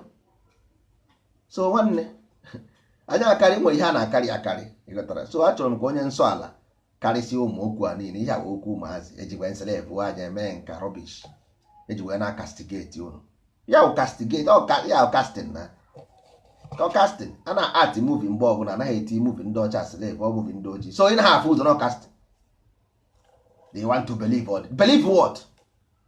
Ị na-arụ ọrụ na ị na-etete ụra 5 o'clock in the morning. Why do you wake up 4 o'clock in the morning to go to do what? Ị gara na go slow 5 hours ebe ị na-aga ọrụ. Ihe ahụ slavery. 5 hours in the hold up. Ebe ka ị na-eje? Itetego 4 o'clock in the morning. 4 o'clock ka mmadụ ji etete ụra. Ebe ka ị na-eje 4 o'clock? Ị naghị arahụ ụra, sleepless night. Because you want to go and have 5,000, 50,000 naira a month salary. Gịnị wụ salary? Contract wụ contract. Con is coon. Is the seat. Ọ ihe ọ pụtara contract. Trick. That's why ị ga-enye gị life contract after mgbe ọbụla ọ ji sọ ha stop the contract. This contract. So ụmụ ibe ihe a na-eme n'ụwa karị ihe zoro ezo karịrị akarị kama na ọnụ ndị nkịtị ka eji wee na-emere ọwụ onye iberibe ka eji ere ọgwụ ịghọtago. Onye iberibe ka eji ere ọgwụ ịghọta, enweghị ọgwụ jọ ihe ha na-ekwu. Mana sometimes ị na-akọ akụkọ baghị uru ịkọrọ ndị iberibe akụkọ because ọ dị iberibe already. Iberibe bụ ihe gbara pieces gbara ozuzu. Onye mere eji wee chịkọta ntutu ahụ kee ya eke, ntutu ahụ efuru ekere eke the tie it down ịghọtago. Onye ka eji wee meda because ntutu ga ozuzu ife unu ozuzu ka ọ gbara nzuzu ewee chịkọta ya kee ya eke eji wee kpọọ ya rasta sị gị na Jizọs nwere Rastafarian ji wee wụrụ man of God ịghọtago. So all those symbolism of Rastafarian bụ ya na-agwa gị chịkọta dị uzuzu. So onye dị uzuzu onye gbaa pieces onye dara iberibe ihe ọ bụla ị na-aka ọ dara iberibe. So ọ ghọtaghị ya na until ọ chịkọta the hair, ọ chịkọta dị ntutu isi o kee ya eke, only then ka the person ga-aba uru. As long as na ọ gbara iberibe ọ gbara nzuzu na enwere ihe na-akọ nwere ihe. Sometimes anyị na-ekwu okwu a because of ndị nsọ ala. All those people megoro accept those things a na-ekwu the oziọma for them. Ọ bụrụ onye nkịtị dara iberibe na-agaghịrị ụzọ pụta na ebe a na-ekwu okwu bụ tinye ọnụ because na ọ pụtara fụ ka a na-ekwu okwu tinye ọnụ. Mba, n'ime obi gị ịjụọ onwe gị ajụjụ, obi gị will give you answer. Obi gị will tell you to go and search something and you will see it. You will go and search, you will see, because you are searching and you will find. Ọ bụghị onye ga money miss road, onye na-aga somewhere gagide mee mistake pụta na Igbo heritage bata ebe ahụ kọba nonsense degeribe. Mba, ọwụ ndị specific ka a na-ezi oziọma ụfọ ndị direct to the people. Ndị a ga-agbanwe their heart, they will become a change people in the world. Change the world. Take the information here, transmit your mind, then the nne ọsa, because mgbe aha ị were onye nsọ ala nne gị that your nne that your anyị gị ahụ ịgotago we rise. Ọ rise ya ọrịa ọrụzie nne ọsa that is ịghọ ọna ọsa debezie nne n'elu. Ọ na-apasịrị gị information. Nne ahụ ọ na-enye gị bụ information ọ na-apasịrị gị. Ọ nne ahụ ọ na-atụrụ gị mgbe ahụ irigoro jerie nri nke wawụzi ọsa ahụ irigo jerie nri. So ndị nkịtị wụ mbe, ọha ọ bụ eze dapụrụ adapụ. Eze mbe gasịrị ga-anụ adaeze, eze adapụrụ adapụ adaeze. So mbe gazie ka o si n'azụ gaga double cross wọ. That is the information anyị na-enweta as a smart guy. O ruo ebe ahụ o si n'elu, that is otu ndị mmadụ si agazi na-aga akọ against, for example na asị ka aje kọọ against ndozi ọdịnala ihe anyị na-eme. Ọ ga-esizi n'elu because ọ double cross ka ọ chọọ ka o jee off all the light from within. Ọ ihe ọ na-achọ ịgwa gị ya ahụ mbe chọrọ ka o jee cut the light of ọsa esi wee gbubie ụdọ wee si ebe ahụ wee tie n'ala kurisie. So as long as na if you accept the message, you transmit to your mind, nwanne with time ị ga-afụ na with time ibido got about life by yourself. Iji use those information a na-agwa ebe a now ị na-eyuzi ya na-eyuzi ya for small if you mara ihe na-eme na all those things ị na-afụ as relevant begin to become irrelevant to you. The rope tie gị mgbe prison ya adịghị agwụbago ifu ya na ibido nwe relief obere oge ifu ya become a free man. Ụda ahụ lose one. Ndị mmadụ na-adịzi nonsense na watch ya from the side. Ifu ka ha si eme iberibe na-ajụ nna ha otu aka si daa iberibe ifo ha etofe akwa. So ihe aka na-eme. So hapụ ndị iberibe na ha dara ha gbara pieces. Don't go. Hapụ ha. Over their life they will change, but a fool at 40 is a fool forever. A fool at 40 is a fool forever. Anybody n'ụwa ga-amarịrị ihe, mana the worst thing bụ ịmara dị ihe late inwe ụgba. Ịmara dị ihe late inwe ụgba, mana ọ ka mma ka ịmara ihe n'oge so that ị nwee ike ibu uru. Maka ịmara ya late nwanne enwekwa ya n'ụgba.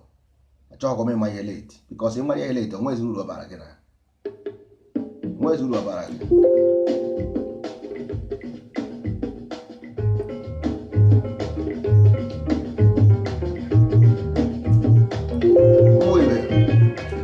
Ọ ga-adịbazi ndụ.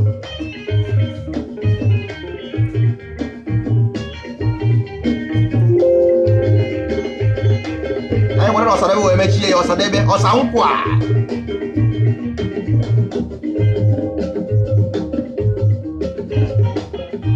ọra abụ eze ọra abụ eze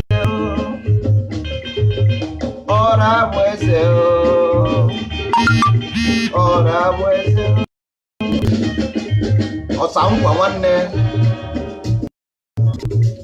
ọra abụ eze ọra abụ eze ọra abụ eze nwanne meje na-eje onye meje n'ike ịlụzie soro n'akwụ na biri ịnata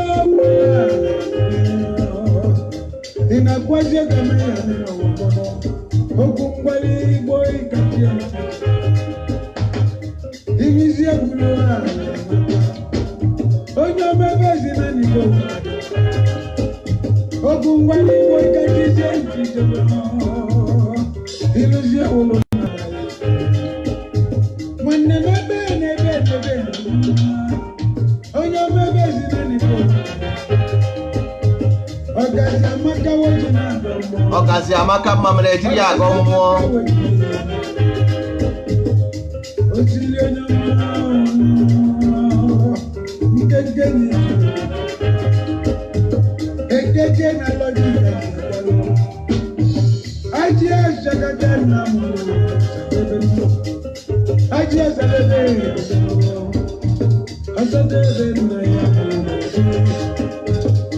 obi amụzie n'otu mmụọ ebe mmụọ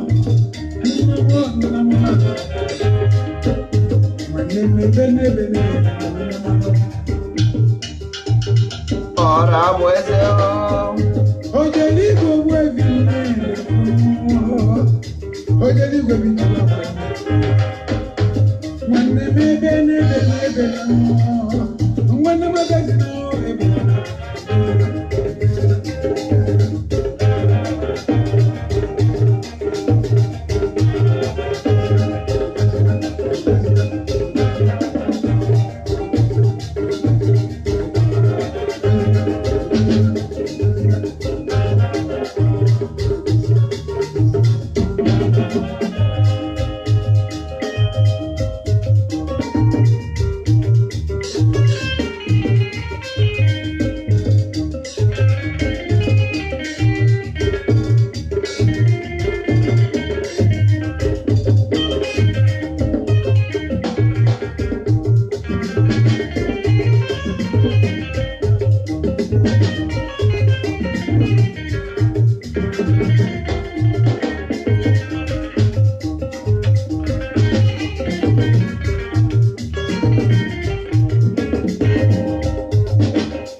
o jere Lagos nye na akwụna mmiri o jere Amerịka je na nke akwụna je biri